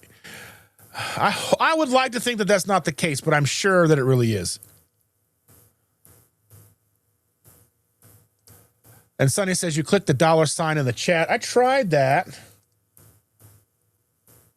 It doesn't give me. It just says super stickers and super chat. It doesn't give me the ability to do anything else. It doesn't give me the ability to It just says, show support for KetoSImple, super stickers or super chats. I need to look this up a little further, and I will hopefully be able to do some of that stuff next week. I don't know what's going on right now. I can't even see this to see like my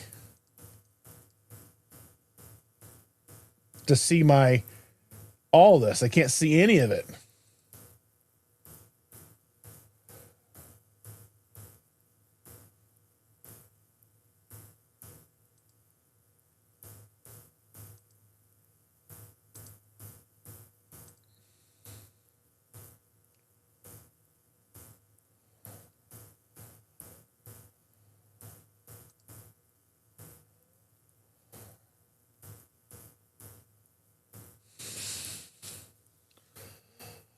So it says more than 1,000 grams, 43%, 300 grams or less, 22%. Yeah, 35% for greater than 300. Yeah, we're going to end that poll. There we go. 37 votes. Still, I don't know what's going on. I don't know what. I'm logged in as myself, so I don't really know what's going on. Let me close this, and does it change it over here? There we go. And that's why.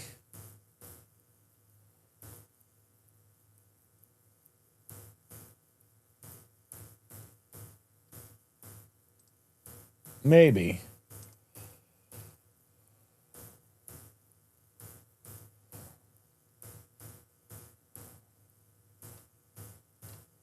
I don't know.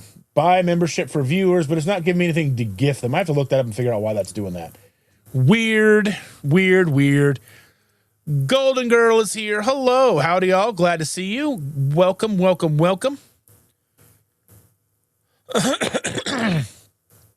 I believe that is a question for Kevin. I figure Kevin might show up today, but who knows? Let's see. Meeting Wellness says, it's been a while since I gifted a membership, but I think you're in the chat on your channel. Maybe that's what I was looking at, but it's not letting me do it because, yeah, I've got it up over here, but it's not letting me do it. Maybe because I'm not doing this. I'm not in a YouTube chat. I'm doing it like through StreamYard. I don't know. Not StreamYard. EV I'm using EV Mux. I don't know.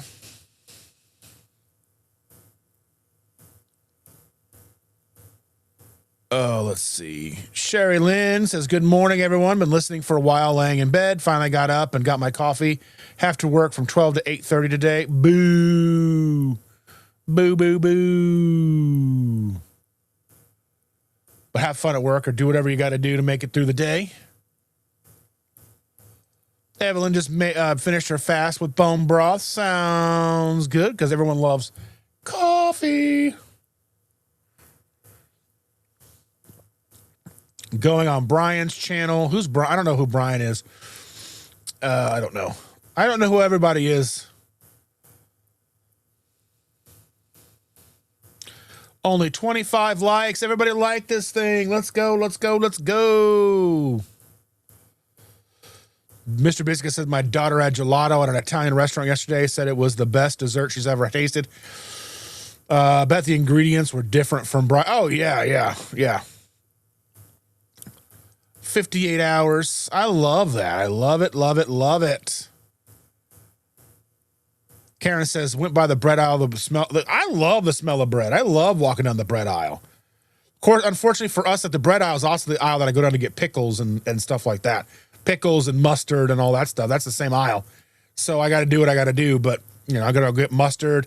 I typically buy my mustard from Costco because I can get two big containers of it for like $5 or $6 or whatever it is now. But I like French's mustard. I like pickles. I like olives. I know. The carnivore police are going to come get me like the wee-woos. The wee-woos are coming.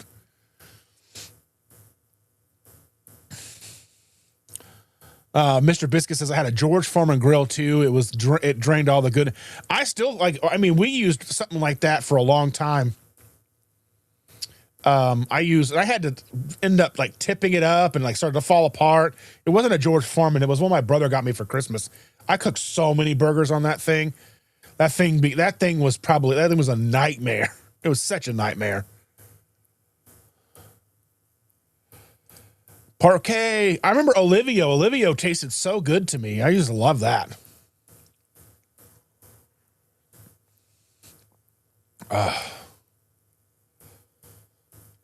Throw in a venti Starbucks or a large Dunkin' latte and you're over 300 right there. Yeah, I know. Evelyn says, my brother's average order at a fast food place was 2 supersized meals with the drinks and the sandwiches, 2 extra sandwiches beyond the meals, and 2 desserts. I don't know. I've never been a big dessert fan at McDonald's. I would have been like, I want McNuggets for dessert. I've always been more of a savory than a sweet. Not that I didn't eat sweets, but I liked savory better. 158 carbs according to AI. Coach Angela Mullins is here. Good morning, Coach. How are you? Good to see you. Mr. Biscuits, Dunkin' large frozen coffees with flavor swirls often contain over 170 grams of carbohydrates. Woo! Sure, we're only hitting 300 a day. I'm pretty sure that's a lie.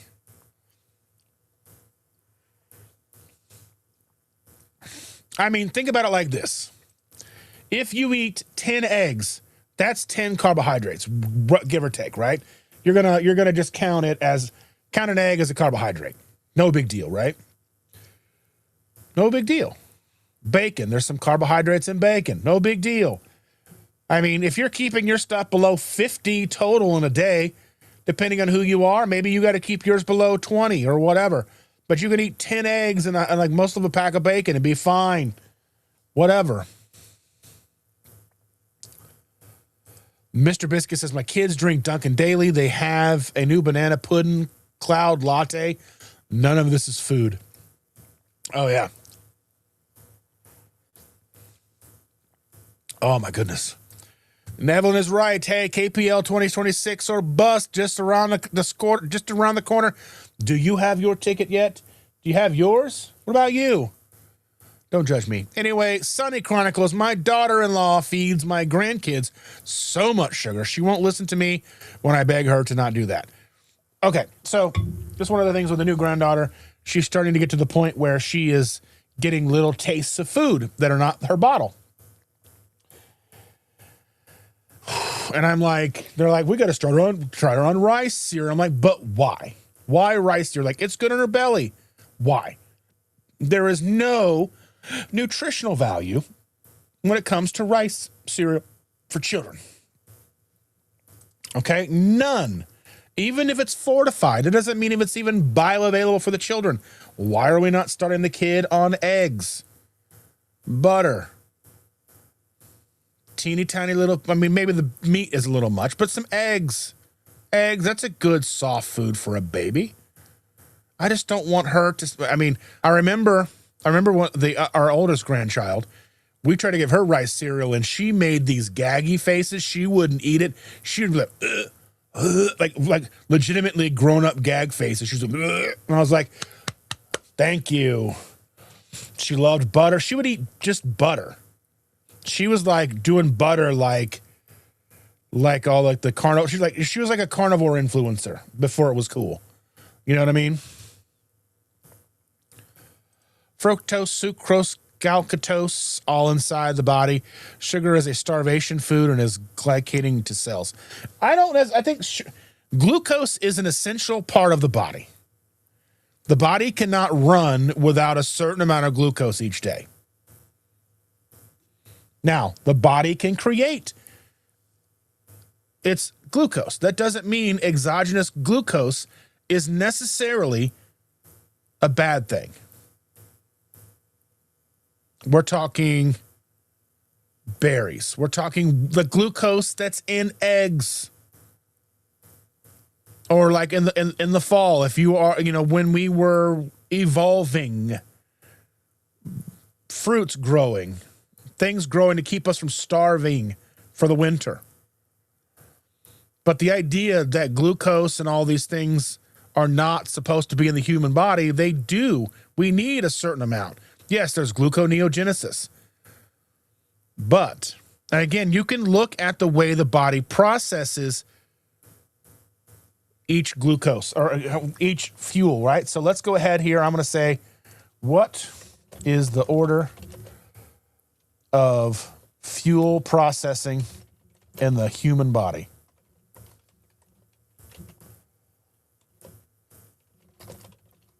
Let's see.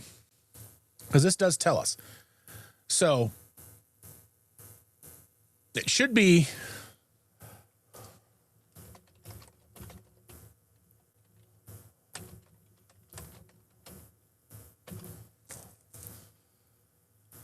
alcohol. The alcohol being the immediate priority, blood glucose, free sugars.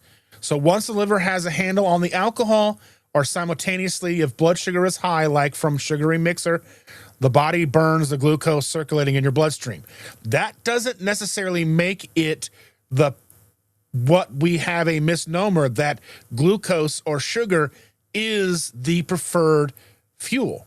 Just because it gets rid of it first after alcohol, we have to be, now my readings here are showing me that this is because I put alcohol first, but alcohol is what is processed first. Should you do a shot of alcohol? Should you do a shot of whiskey, vodka, have a beer, whatever? Your body is going to process the alcohol first, blood sugars second, glycogen's third, body fat fourth, protein fifth. Let's see. When do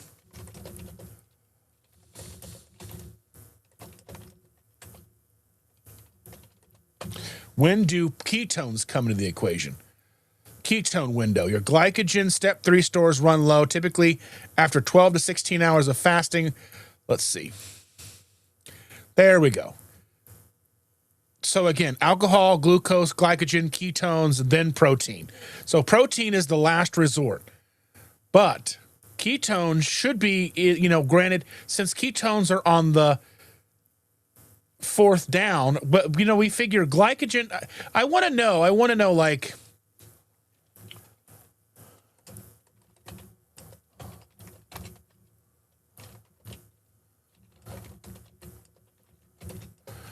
let's see.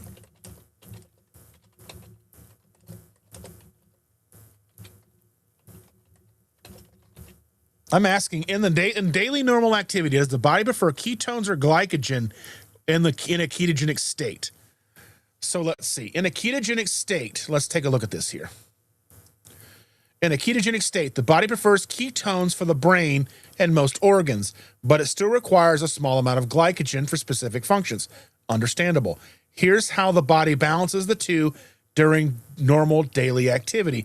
This is somebody who is metabolically flexible, metabolically healthy, because again, body is going to process both carbohydrates, whether internally or exogenous, whether you've eaten them or it's needed to break down protein to get glucose.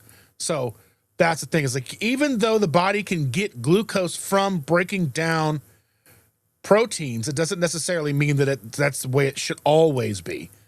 But even though we're talking about gluconeogenesis probably playing a factor with autophagy, day-to-day, natural, normal, everyday autophagy, but we're looking here, it says how the body balances the two during normal daily activity. The brain and heart, these organs switch their preferences once you're keto adapted. The brain gets about 70% of its energy from ketones. The heart actually prefers ketones and fatty acids over glucose because they are a more efficient fuel source. The muscles, for a low to moderate daily activity, walking, sitting, light chores, your muscles prefer to burn fatty acids directly. The non-negotiables. Some parts of your body, like red blood cells, certain parts of your kidneys cannot burn ketones or fat. They must have glucose. To meet this, the body uses gluconeogenesis to create just enough glycogen, glucose from protein or fat byproducts to keep these systems running. The bottom line, in a ketogenic state, the body treats glycogen like an emergency reserve for high-intensity bursts like sprinting or whatever, right? While using ketones as the primary daily currency for the brain and general metabolism. Let's see. That's why I still don't think having zero internal or getting any carbohydrates from our food is not for everyone, right? I think there are certain numbers of people, certain people who are going to require Now, does that mean you go and you eat McDonald's every day? Absolutely not. But again, the proper human diet spectrum is very wide. It starts with single ingredient whole foods, nutritious whole foods, right? You know, somebody wants to add a sweet potato or whatever to their diet, whatever. If it works for them, it works for them. Some people are going to be all the way at the other end of the spectrum and do lion diet, beef and salt, or super carnivore. I don't even need salt anymore. You know what I mean? That's where I think we need to figure out the N equals 1 for each one of us, because, again, the idea that you would never need to eat any sugar or glucose is not realistic. But in a situation where we are in modern society, where we have ample access to sustainable protein, at least for now, then, you know, obviously the carbohydrate intake will work on a low basis, right? But again, if we get to a point where we are then rummaging for food, we are not able to find adequate sources of protein, and we have to then rely on other sources of carbohydrates then. But I think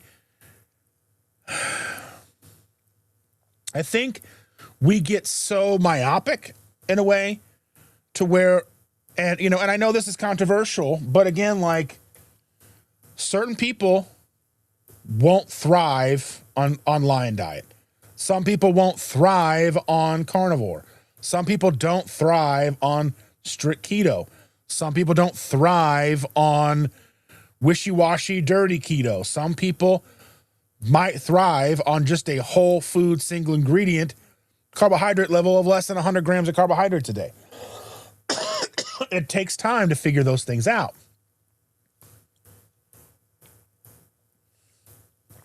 It really does. Now, some of us can't really negotiate that. We have to do what we have to do. But again, N equals 1 is how we figure that out.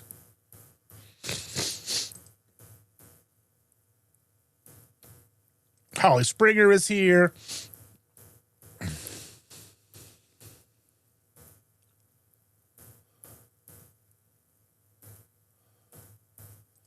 Mr. Biscuit says, Joe, all the sugar and twice the caffeine was the tagline. Yeah, now it's like 4 times the caffeine and none of the sugar. Yeah. Guac and cheese, guac and cheese. Oh, yeah, I mean, yeah, that's sounds about right. Adding a bunch of cheese to the cheese is the best way to do it. Risa says, I used to drink 3 or 4 Pepsis a day at 38 grams carbs each. Now I drink 1 0 sugar one maybe once a week. Yeah. Did I miss Jeremiah? Where's Jeremiah? Did I miss him? Did I see him? Did I scroll right past him? There we go. There we go. My good friend Jeremiah, who lives up the road from me. How you doing, buddy?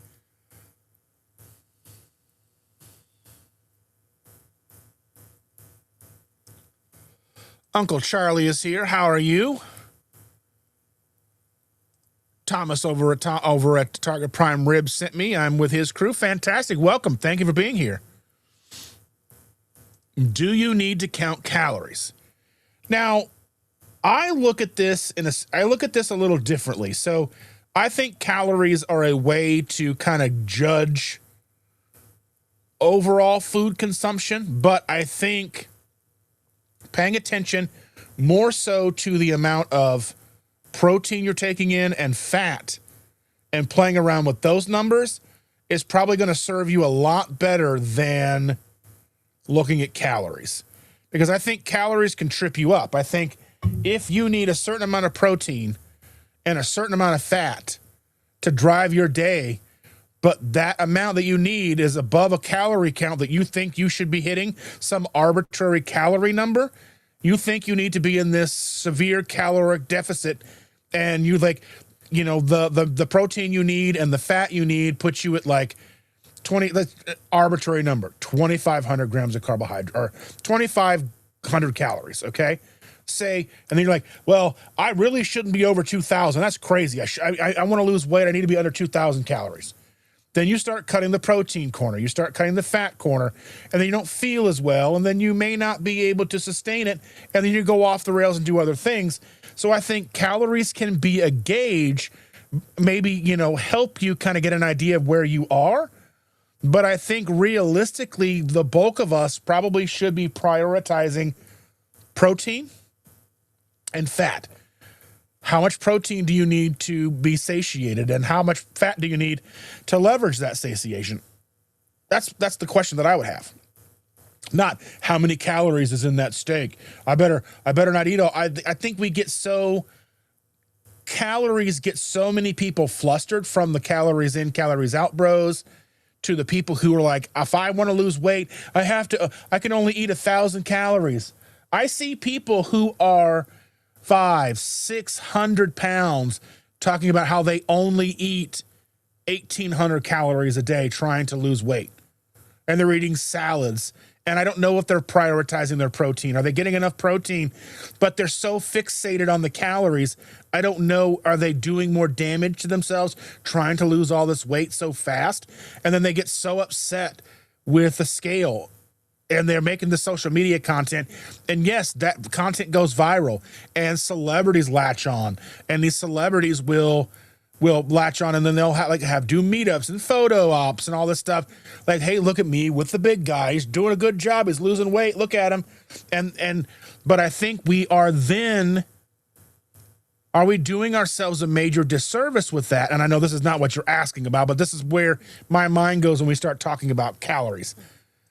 We start looking at somebody who wants to lose 500 pounds or, 400 pounds or 300 pounds, and they think that they need to eat this ridiculously low amount of calories every day to achieve that goal, instead of prioritizing their protein, leveraging fat.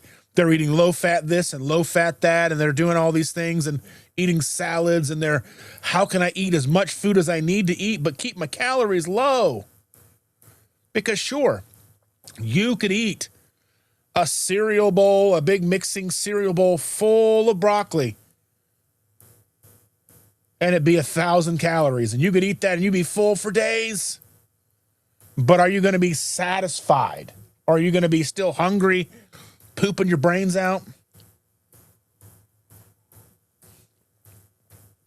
So that may be more than you asked for. You may not even be here anymore, because this was like 45 minutes ago. But that's how I look at calories. Cindy's out of here. Bye. Love ya. Have a great day. I know you're not going to hear that, but that's fine. And Mr. Biscuit says, I call BS2, 200 to 300 average carbs making up half their calories. They sure aren't having much protein. No way. Yeah. I mean, that's the thing. There's no way.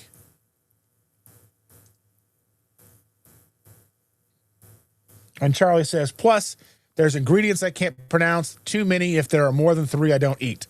I mean, that's a good way to look at it.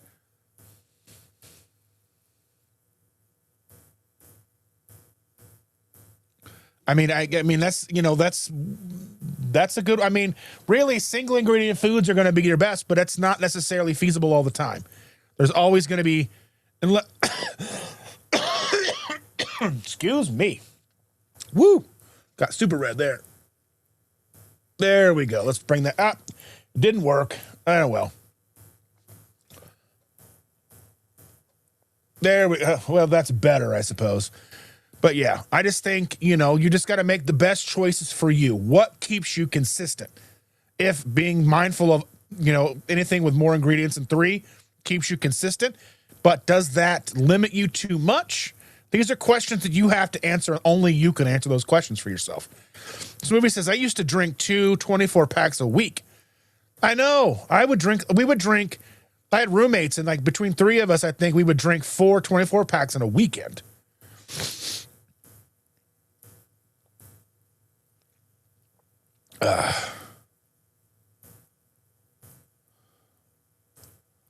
Evelyn says, the school meal I took a picture of had over 120 grams of carb for packaged items I could count. When sad meals when SAD says meals should be about 30 grams of carbohydrates. That's bananas. Now, the one thing that I always say when it comes to school lunches, because the fact that these kids may only be getting this food, so it's difficult. So it's very difficult when it comes to, like, when they talk about lowering the caloric density of the food at school lunches, lowering the calories, lowering the fat, lowering whatever, not prioritizing the protein. I get worried because how many kids at schools is that the only meal they're going to get for the day? They're not getting breakfast. They're not getting dinner. They just get the lunch at school. Maybe at home they're getting some snacks or whatever. Maybe that's all their mom and dad have. They don't cook for them or whatever. Maybe they got some microwave meals or something.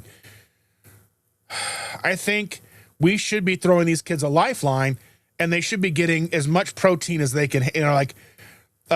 For a child, I think 50 grams of protein is about where they recommend, but I don't really know what a kid should have. And I mean, maybe we can ask Dr. Barry that sometime. We can figure that out, but Carl says a single standard burrito meal at Chipotle is over 300 grams of carbohydrates without a drink. That's with what? Rice and black beans are ridiculous with the carbohydrates. Like, so many carbohydrates in that. That's crazy. Risa says, according to Google, one pot of Nespresso is 15 grams of caffeine. You add a can of soda full of sugar, and that's another 38. Most drinking a few a day like I used to. That's a lot in one day. Oh, yeah, 100%.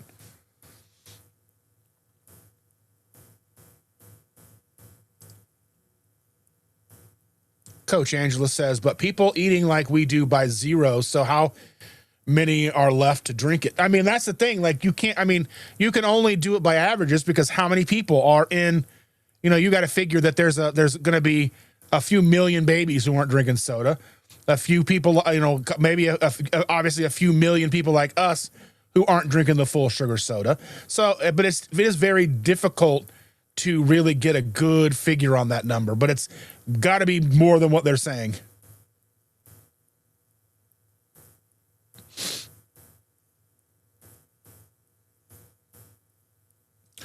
Coach Angel says cholesterol code was better than I really expected it to be.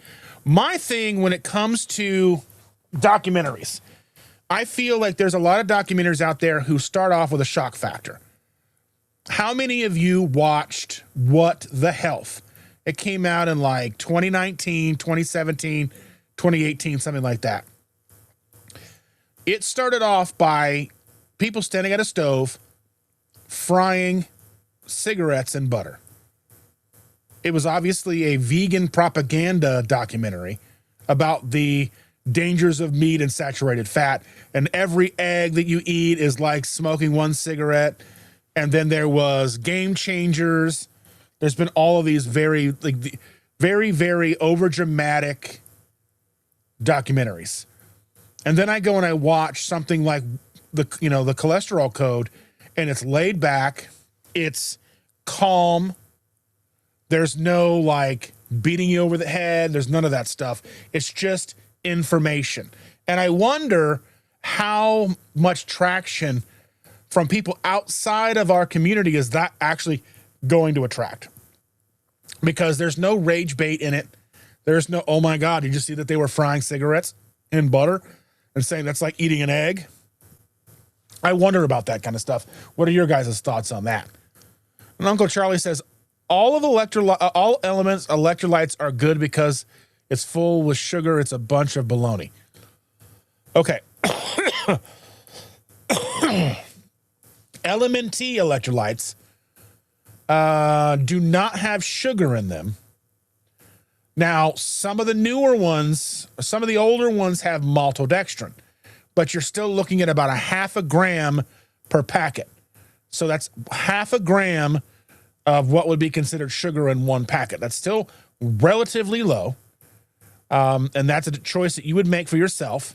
I don't think Element has any other sugars. The newer ones are coming out and have no maltodextrin, from what I understand. At least the lemonade salt doesn't utilize maltodextrin. So I would say Element ones, if that's what you're talking about, is LMNT brand. They don't use sugar. Now, Liquid IV has both. They have a full sugar version and they have a sugar-free version, but I believe both are utilizing maltodextrin. But again, that's up to you to make those choices. Salty does not use maltodextrin and no sugar. They don't use dyes either. It's all clear. So that's definitely something to think about. And Uncle Charlie says, you only need electrolytes when you start off on a diet. Anthony Chafee does not eat salt or electrolytes. I think that is a N equals 1. I don't think that what works for Dr. Chafee is going to work for everybody else. There are a lot of people who still require supplemental electrolytes because they get leg cramps, they get all kinds of cramps, they don't sleep well. There's a lot of reasons that a person would need to use electrolytes even after being, carnivore or keto or whatever for multiple years. I think if Anthony Chafee is, and I haven't heard him say this and I don't know, but if he comes out and says you don't need electrolytes or even to salt your food, I think he's doing a very big, dangerous disservice to the community. So I don't know if he is preaching that or if he's saying that that's what everyone should do.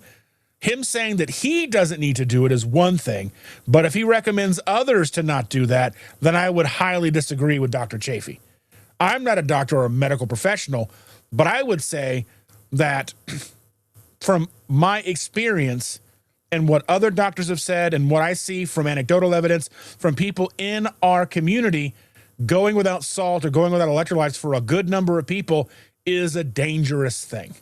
And that's definitely something to consider when you're making these choices for yourself. So if you are a fan of Dr. Chafee and you have stopped your electrolytes and you are feeling like foggy, lightheaded, and you're not salting your food anymore, and you're not getting good sleep at night, then maybe you should look into salting your food, adding some electrolytes back into your lifestyle. Again, N equals 1, experiment, figure it out. I would never take the advice of only one person. And I don't know if I've heard anybody else say, I don't need to put salt on my food. I don't need electrolytes either. Also, we have to take someone like Dr. Chafee, who is in peak physical condition. It's like listening to everything that Paul Saladino says, or everything that a few of the other ones say. When they are in peak physical condition and they're in the gym or surfing or doing all these things and they're jacked and ripped and doing all these things, you have to look at what they're doing mixed and take into account, where are they in their journey? Are you where they are? Most likely not if you're coming to this community. I mean, most people come to this community because they're looking for help in something. They're not just here looking for friends necessarily. Most people come here because they're looking for a way out of the situation that they have kind of found themselves in. So I would say if you are listening to someone like Anthony Chafee and you are not in peak physical condition like Anthony Chafee, then what he's doing is probably not right for you. And I can't say that across the board, but I'm saying that's definitely food for thought.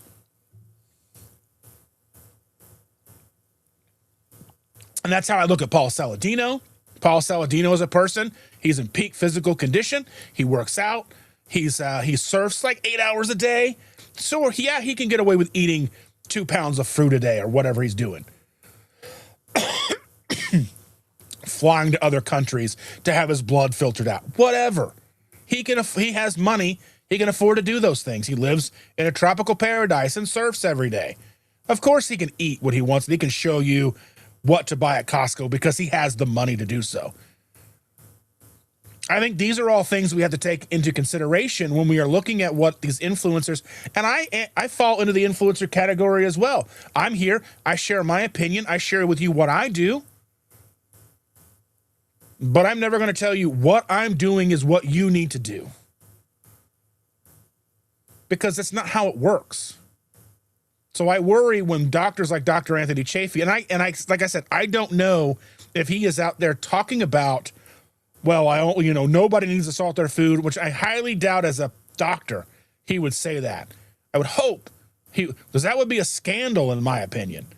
As for someone like him to come out and go, I don't use salt, I don't use electrolytes, none of you guys need to either, that would be a scandal in my opinion. That would be huge news. We'd all be talking about it. So I highly doubt he's doing that. But like I said, I don't really follow him all that much.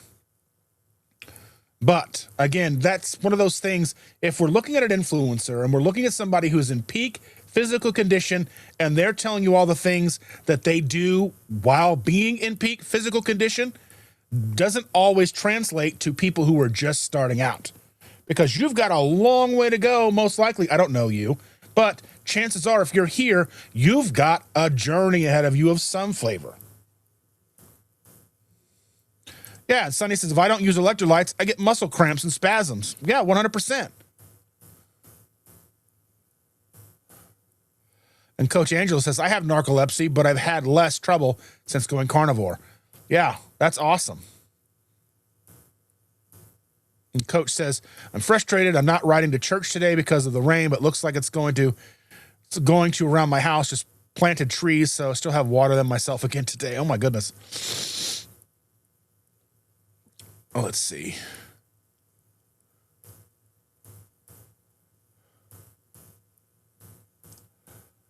And Hanging with Jen celebrates 7 months of membership. Thank you so much. How the time flies. Oh, my goodness. I can't believe it's been 7 months already. Oh, my goodness.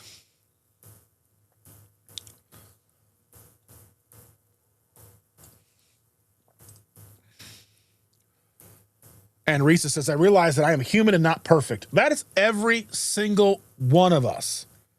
Every single one of us, 100%. If I fall back and eat some Popeyes or some pizza, I eat it. I enjoy it for what it is, and then I move on to my next meal, and I'm back on track. Yeah. If that happens, that's all you can do.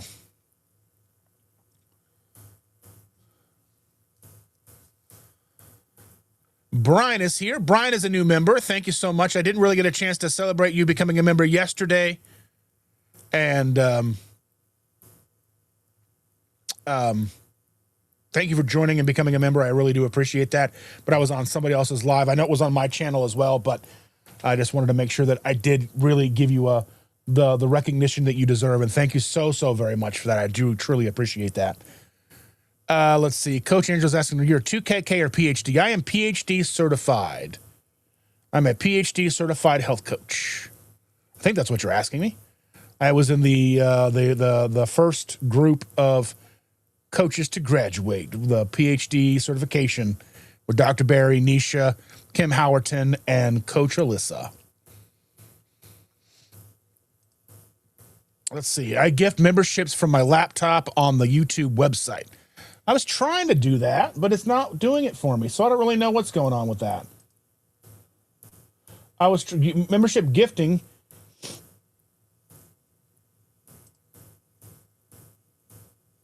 It wants me to charge myself money. I don't know if that's what it's supposed to be. $50? Can't afford that.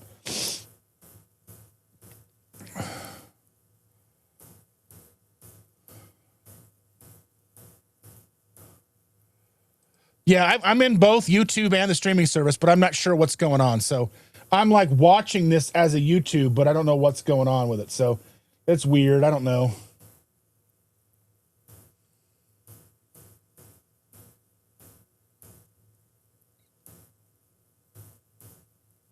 I don't know if I set mine up as a business account. It might be a business account.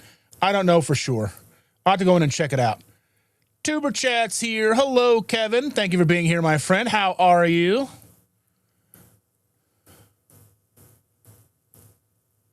Yeah, and Christy's asking Kevin if his ears are burning. We were just talking about him. Yeah. Aaron is here. Hello, my good friend Aaron. How are you? Good morning, Dustin and all. I wish Costco sold Plockman's mustard. That factory is like 15 miles down the road. Well, can't you just go there and be like, hey, can I get a scoop of mustard? Hey, can I get like just can you give me a cup of mustard? I love it. Maritza's asking, what is my email address? It's KetoSImple@hotmail.com. Hotmail.com.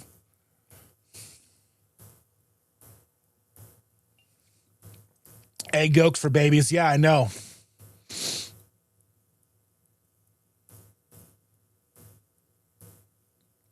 Let's see.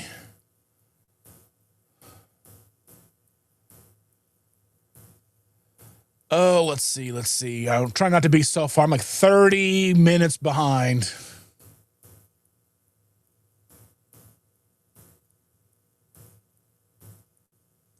Yeah, that is true. You should only have 4 grams of serum glucose in the body, but the body can still utilize stored glycogen, and that's why we have insulin, and we can push glucose into our cells to fill glycogen. And that's also why we have the ability to move excess glucose into fat storage.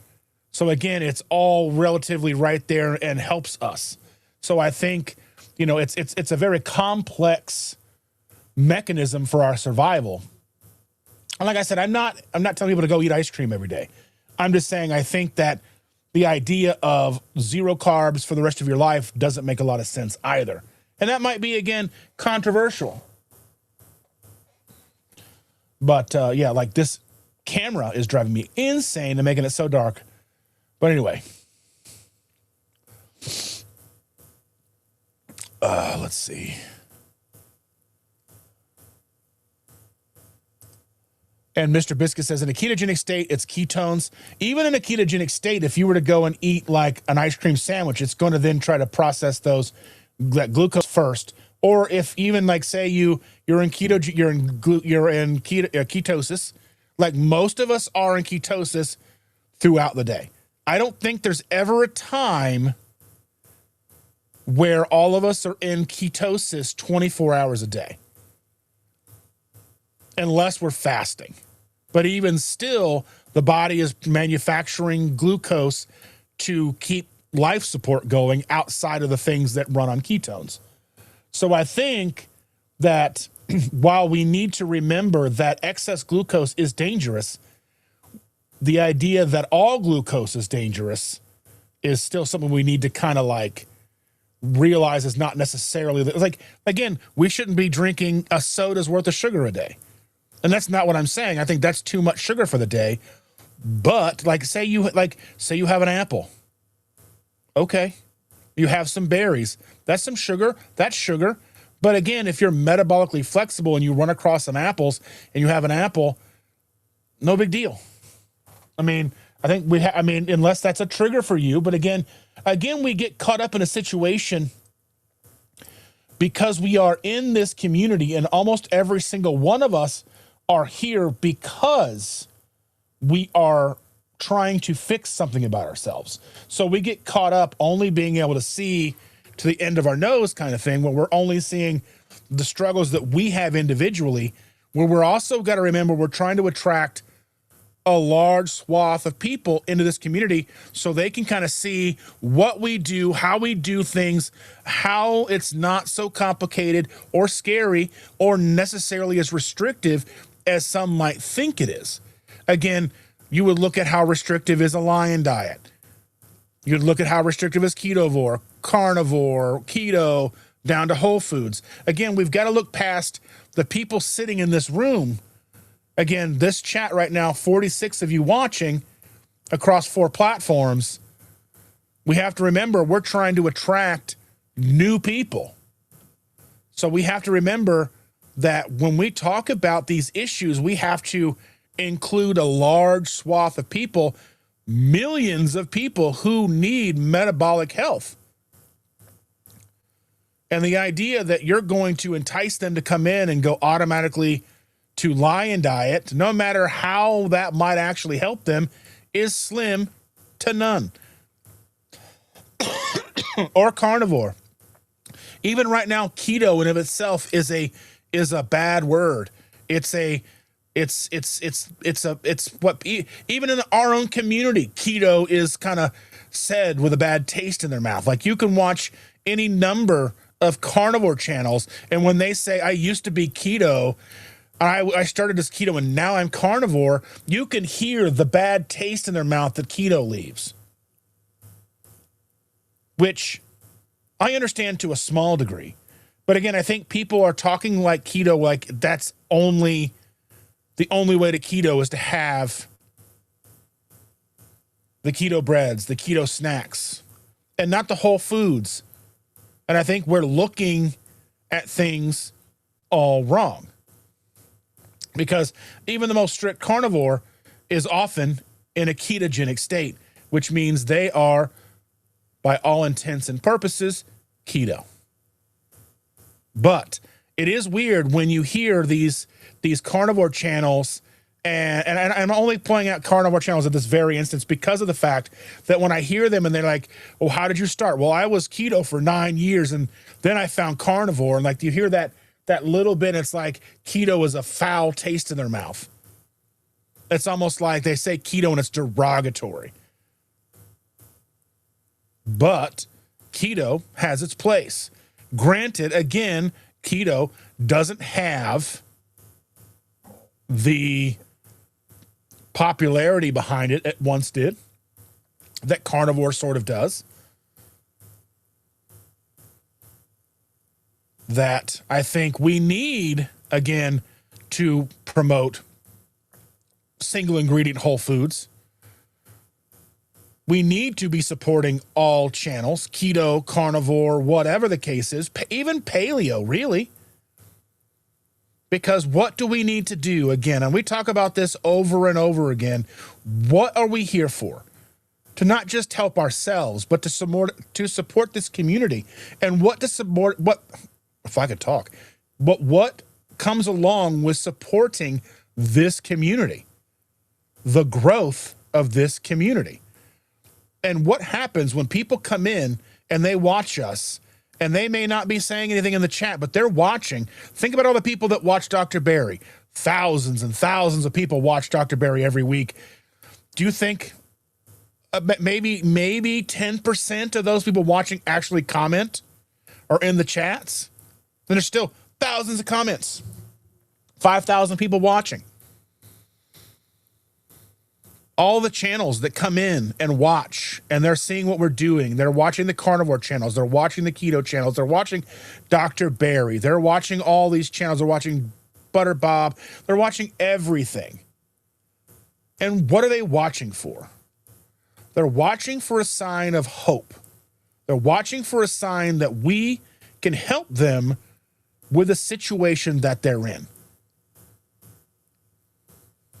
And when they come in and watch, and we're talking bad about keto, we're talking bad about carnivore, we're talking this, that, or the other, and we're arguing about the minutia, it's confusing.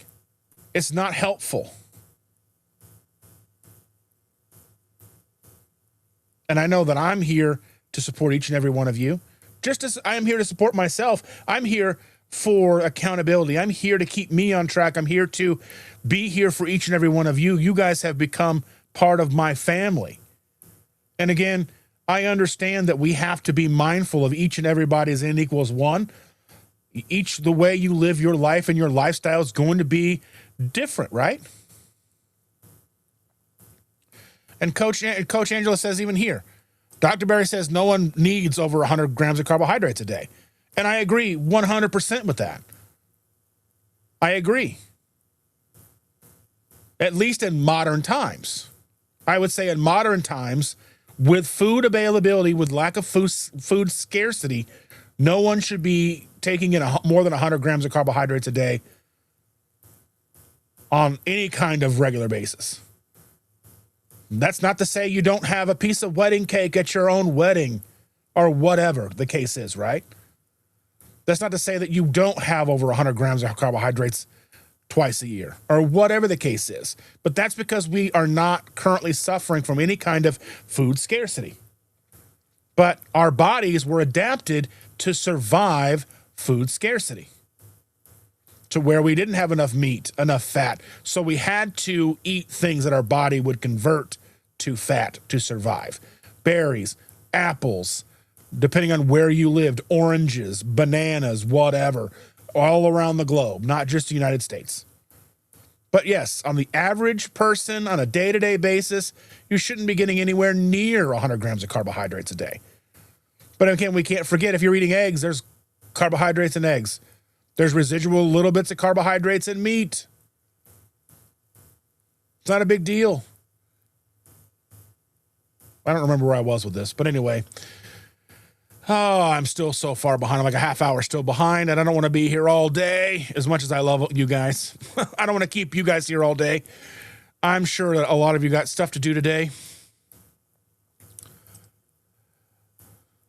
Rick ate a carton of eggs daily. Yeah, and you're still skinny. Mr. Biscuit bought duck eggs for the first time yesterday. Oh, yeah. I buy them when I can find them sometimes, but they were $1 each a couple of years ago. I'd hate to see what they are now.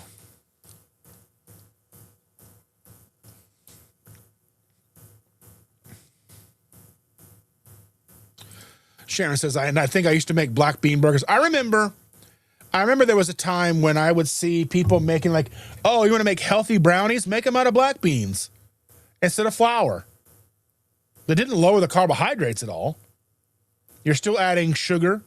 You're still adding cocoa. You're still adding all the things to make them brownies. You just add the flour. So they're just like fudgy, but they're made of black beans. But I remember that. Mikey is here. Hello, Mikey. How are you doing, my buddy? How are you doing, buddy? Glad to see you. How is everything? Rick from Twin Brook says, I take electrolytes every day, but I had to increase some mineral intake for leg cramps. The cramps went away. See what I'm saying?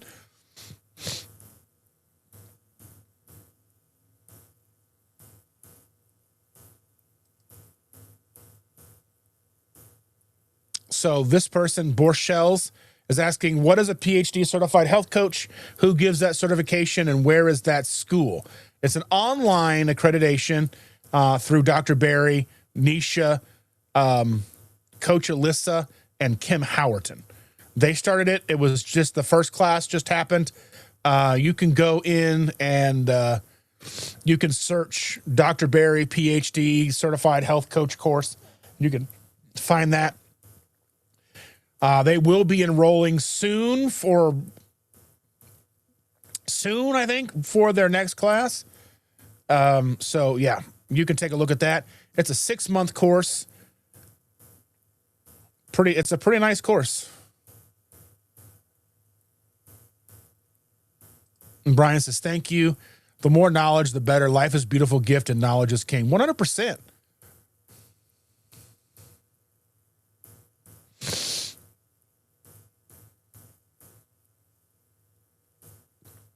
I mean, realistically, the way I eat, I try to eat to where I don't even worry about the amount of carbs I'm taking in, because I'm eating burger patties, I'm eating chicken thighs, I'm eating bacon, I'm eating eggs.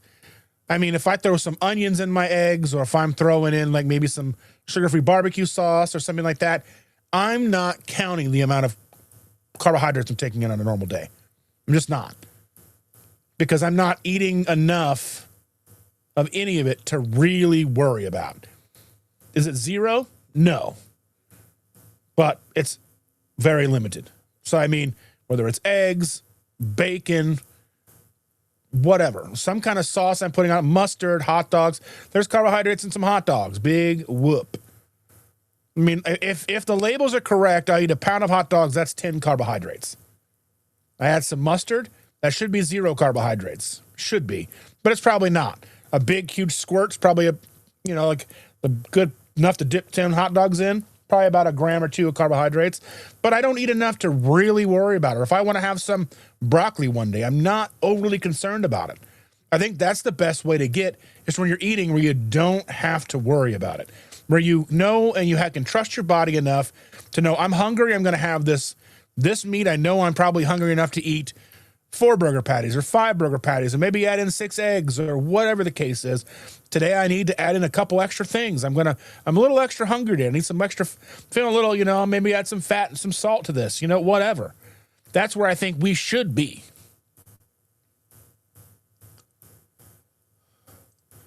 And I think that's the thing. So, Mr. Biscuits, I've heard of many carnivores demonize all plants. I don't think plants should be demonized. Again, they are survival food. They are poverty food. They're not necessarily thriving food, but I don't think eating broccoli for a good amount of us is an issue. Or having some onions sometimes. I don't think that's really an issue. Even if you have like what's the most demonized right now is spinach. If you're eating a cup of spinach a day, sure, oxalates are probably going to be a problem for you. I've heard people complain about not putting pepper on anything because of the oxalate content. That threw me for a loop because in a teaspoon or a tablespoon of black pepper, it's like 2 milligrams of oxalates. I don't know you, but I don't use that much pepper on anything I hardly ever use pepper anyway. But like if I wanted to throw some pepper on my eggs, I'm not worried about the oxalates in it.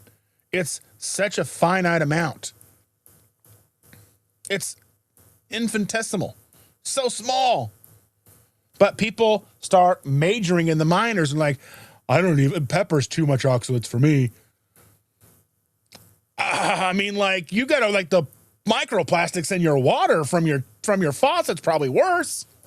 Come on.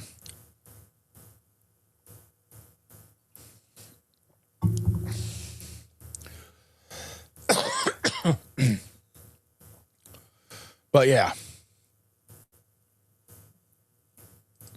Sean says, I really like watching some health professionals face off and faces get twisted when I tell them I'm keto. I wouldn't dare tell them I'm carnivore. I would probably have to shock them back to life. I would look at it like we shouldn't be lying to anybody about anything. We shouldn't be lying to our doctors. But it doesn't mean how we tell them the truth, right?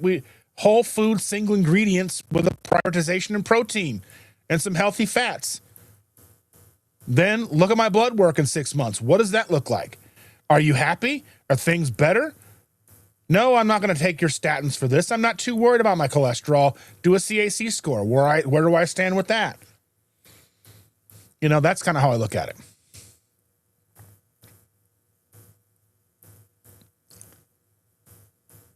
And Brian says, the more people on your path, the better. Dogmatic is the death of learning. It really is. I think really when we get to the point where we can't evolve and learn and we can't understand that other people may need different than us, then we stagnate. And what happens when things get stagnant? They fester and they get rotten and they don't smell right. Think about like a crappy old pond and all the things that grow there. It gets stagnant and disease-ridden. Mr. Biscuits, there's some carnivore channels I walked away from when my dogma detector went off. And I hear a little bit of it in each one. And I'm not saying that, we have to support the ones that are out there because they're bringing people in as well. And people who find, people are like, what's this carnivore thing? That's what I want to do. I'm going to live a carnivore lifestyle. Awesome. But I don't like the idea that we're openly like demonizing keto as something that's less than carnivore, because keto is beneficial for so many people. And again, if we're going to try to help millions, we have literal millions of obese people who genuinely need us. We can't afford to be so dogmatic. We just can't.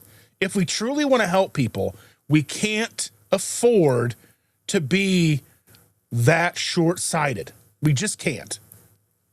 We have to be okay with people not, you ate some rice? Oh, you had some sweet potato. Oh no, you have pepper. No, we have to be open-minded, because what's the best thing we can hope for? And this is what I mean this with all honesty and anything that I can think of about all of this. The best we can hope for the majority of people to get off of a standard American diet and focus on single ingredient whole foods that are relatively low in carbs, that prioritize animal products and animal fats. That's the absolute bare minimum that we're going. That's probably the best we can hope for. The most people are not going to go carnivore. The most people are not going to go keto. They're just not. Not until a lot of things change in this country. And the problem is, it's going to take more of us deciding with our wallets to see things change out there. Like, we went to the bowling alley the other day, and I was like, I wish at least in every restaurant should at least start having some kind of like, it doesn't have to be a full keto menu, but at least like something like 2 things for keto, 2 things for carnivore. At least that way it helps their servers, and they can even upcharge. I don't care, but at least something like when we go to bowl, we get a diet soda, and like it'd be nice to have some like even like a charcuterie board with some pepperoni and some whatever, some cheeses and stuff, right? Doesn't have to be fancy. It could be basically the same thing you get at Walmart. One of those Hormel ones, that comes in the plastic container. Doesn't have to be fancy. It doesn't have to be amazing, but it can be something. I mean, is bacon expensive? Sure. But at least like, we're going to give you some bacon with some like some heavily peppered bacon or something, or like hopefully not sweetened bacon, but some kind of bacon with some dipping sauces or something, just a cheese plate, something to eat while you're there that's not pizza or whatever. They've got like, you can buy these, like all the appetizers are all carb heavy. There's no non-carb heavy entrees or anything like, and you go to these restaurants and like, they're not going to sell you a burger patty. They didn't probably have a way to ring it up. So you're paying the whole entree for a single burger patty, like $15 for a burger patty. It's not worth it. They have a whole restaurant. They have a bar. They have like 2 bars, really. They got duck pin bowling. They've got all the bowling lanes. They've got a whole arcade. It's great. Granddaughter loves it. We love it. It's great. It's gorgeous. It's clean. It's fun. But they don't have anything for us. I mean, typically if we're ordering there, it's a bad night for us. Because when we've ordered some pizza, they've got pretzel breadsticks. They've got delicious stuff, but not stuff that we should have. I think every restaurant should start having at least something, even if it's like barely keto or barely carnivore, at least have something that when you're out and about, like something. Naked wings like that aren't breaded, or have something. I don't know. But I'm getting close here. I'm still like 15 minutes out from this. But anyway, I'm trying not to miss anything super important. But hope I'm not missing anything truly important. Because, again, I don't want to do all that. Look, Joe is here. Two Crazy Ketos is most likely Joe. Good morning, my friend. How are you? They're probably crazy on the farm, doing all the chores and all the things and video editing and I still have no idea how they accomplish the things that they accomplish. I have no idea. Truly no idea. Like, I don't think they sleep. They might be vampires. I don't know. Like, I don't know how they walk around in the daylight. I don't know what's going on, but they're like they have like 10, well, I don't know, I'm joking about 10. They have like 3 channels, a farm. They do all the things. I don't know how they do it all. You guys are insane. I love you guys so much. You guys such a great everything.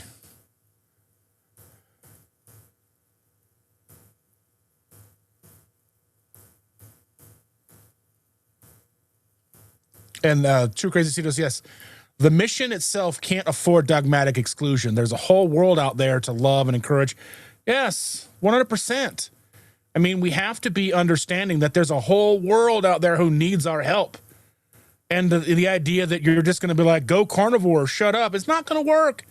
Or even like how I used to be. When I first started keto back in 2016, like into 2017, when the weight really started to come off and people really started to notice, they would send me messages. I want to do what you're doing. How are you doing it? And I would send them these long text diatribes of all this stuff. And it was so detailed, they were like, nah, I'm okay. Hindsight's 2020. I should have been like, it's pretty easy. Just eat these things. But at the time, I didn't know any better. I wasn't part of any real community. I was listening to podcasts, and I was kind of in like a thing with the 2 keto dudes. They had like a not a Discord, but something like that. And I was a member of that, and we would chat in there, but it wasn't really chat. It was like a message board. But yeah, and it wasn't until like 2019 when I found the 2 Crazy Ketos, and then like it kind of snowballed from there. But yeah, it took me a while to find an actual like community. Yeah, 100%. You got to stop picking pepper out of poop because it takes a while. Oh, I remember making all kinds with apple, like all kinds of like breads and stuff, like cakes with applesauce. Yeah.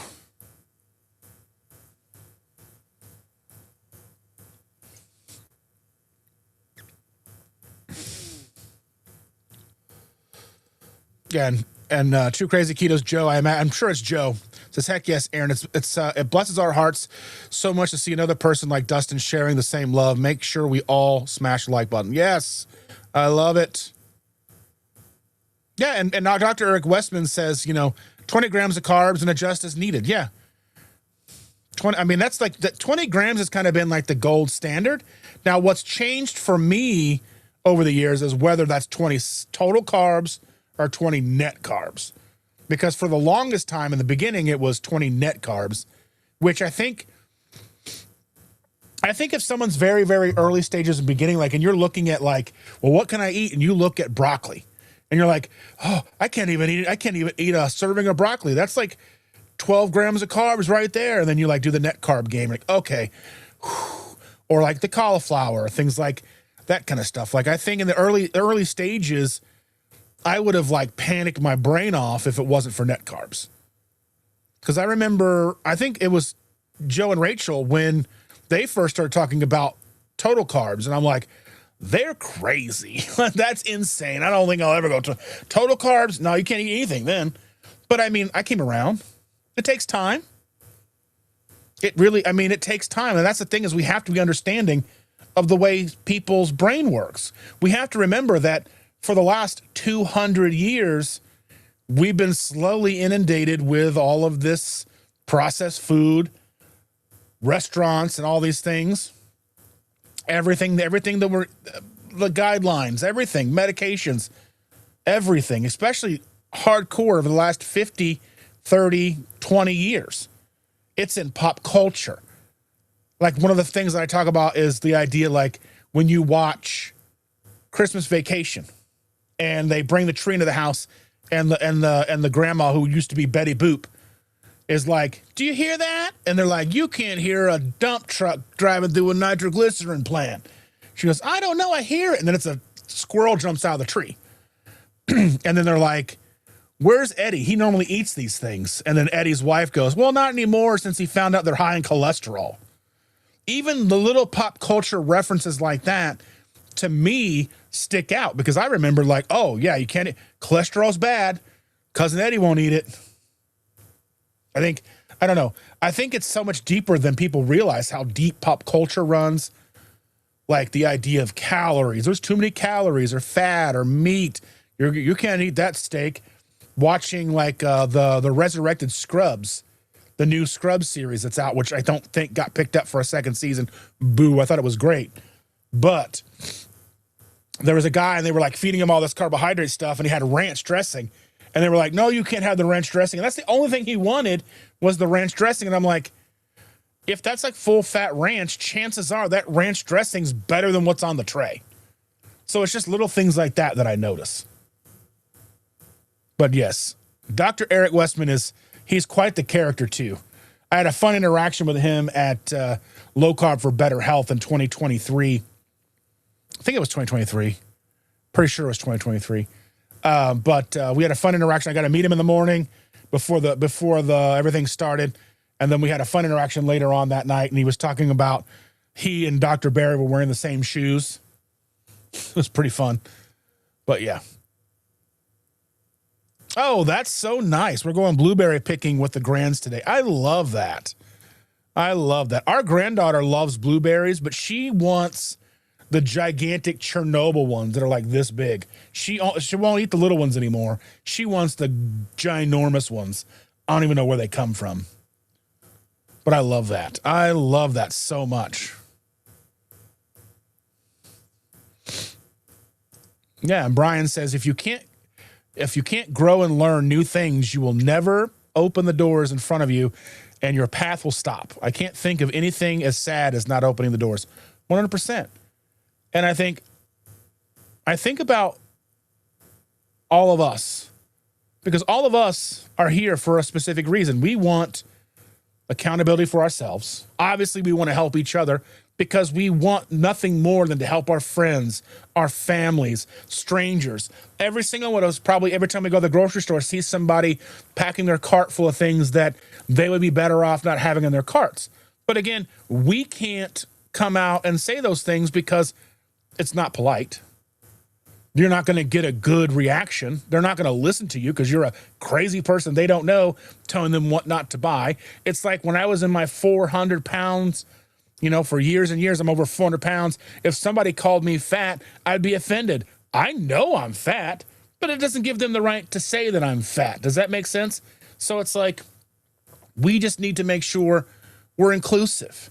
Inclusivity is so very, very important because we never know where somebody is. And I think I'll start winding this down because we're kind of coming up to the end of this and we've been going for 3 hours and I've got some other stuff to do today. But,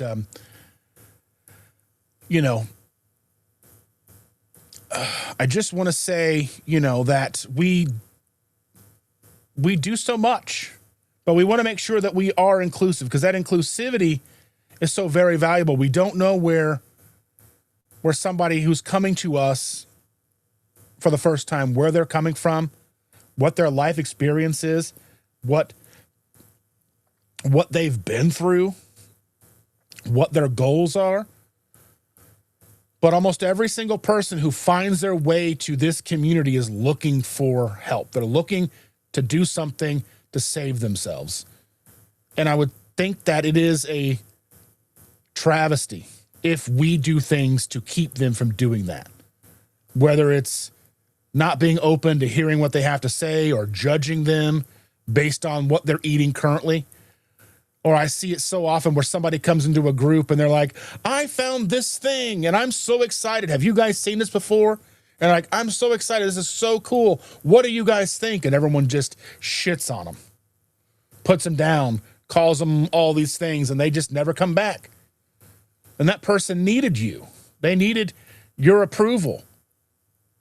Whether or not it's the best thing to eat or the best thing for them, I've been there. I found all kinds of cool stuff that people were like, did you know it had this in it? And I'm like, what? Wait, I don't even know what that is. I have to go and learn more things.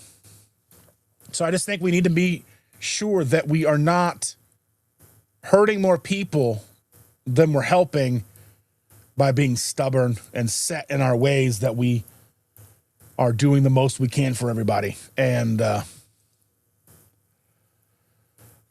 it's not that difficult. I know for humans it may be, but,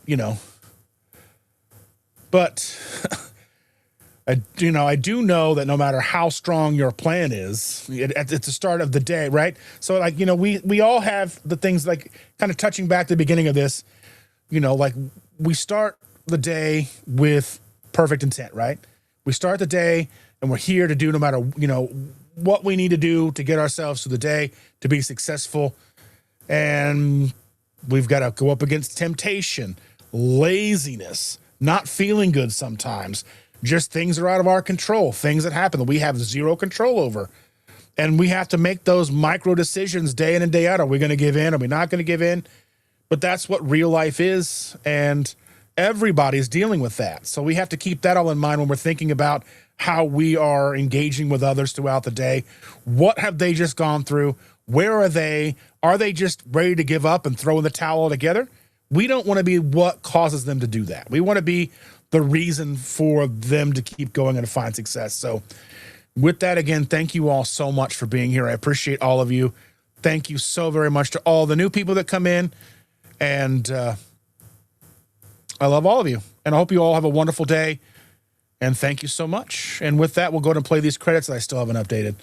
I'm trying to figure it out. I'm having issues with my editor and the old stuff. But anyway, here come those credits. I love you all. Have a great rest of your Sunday.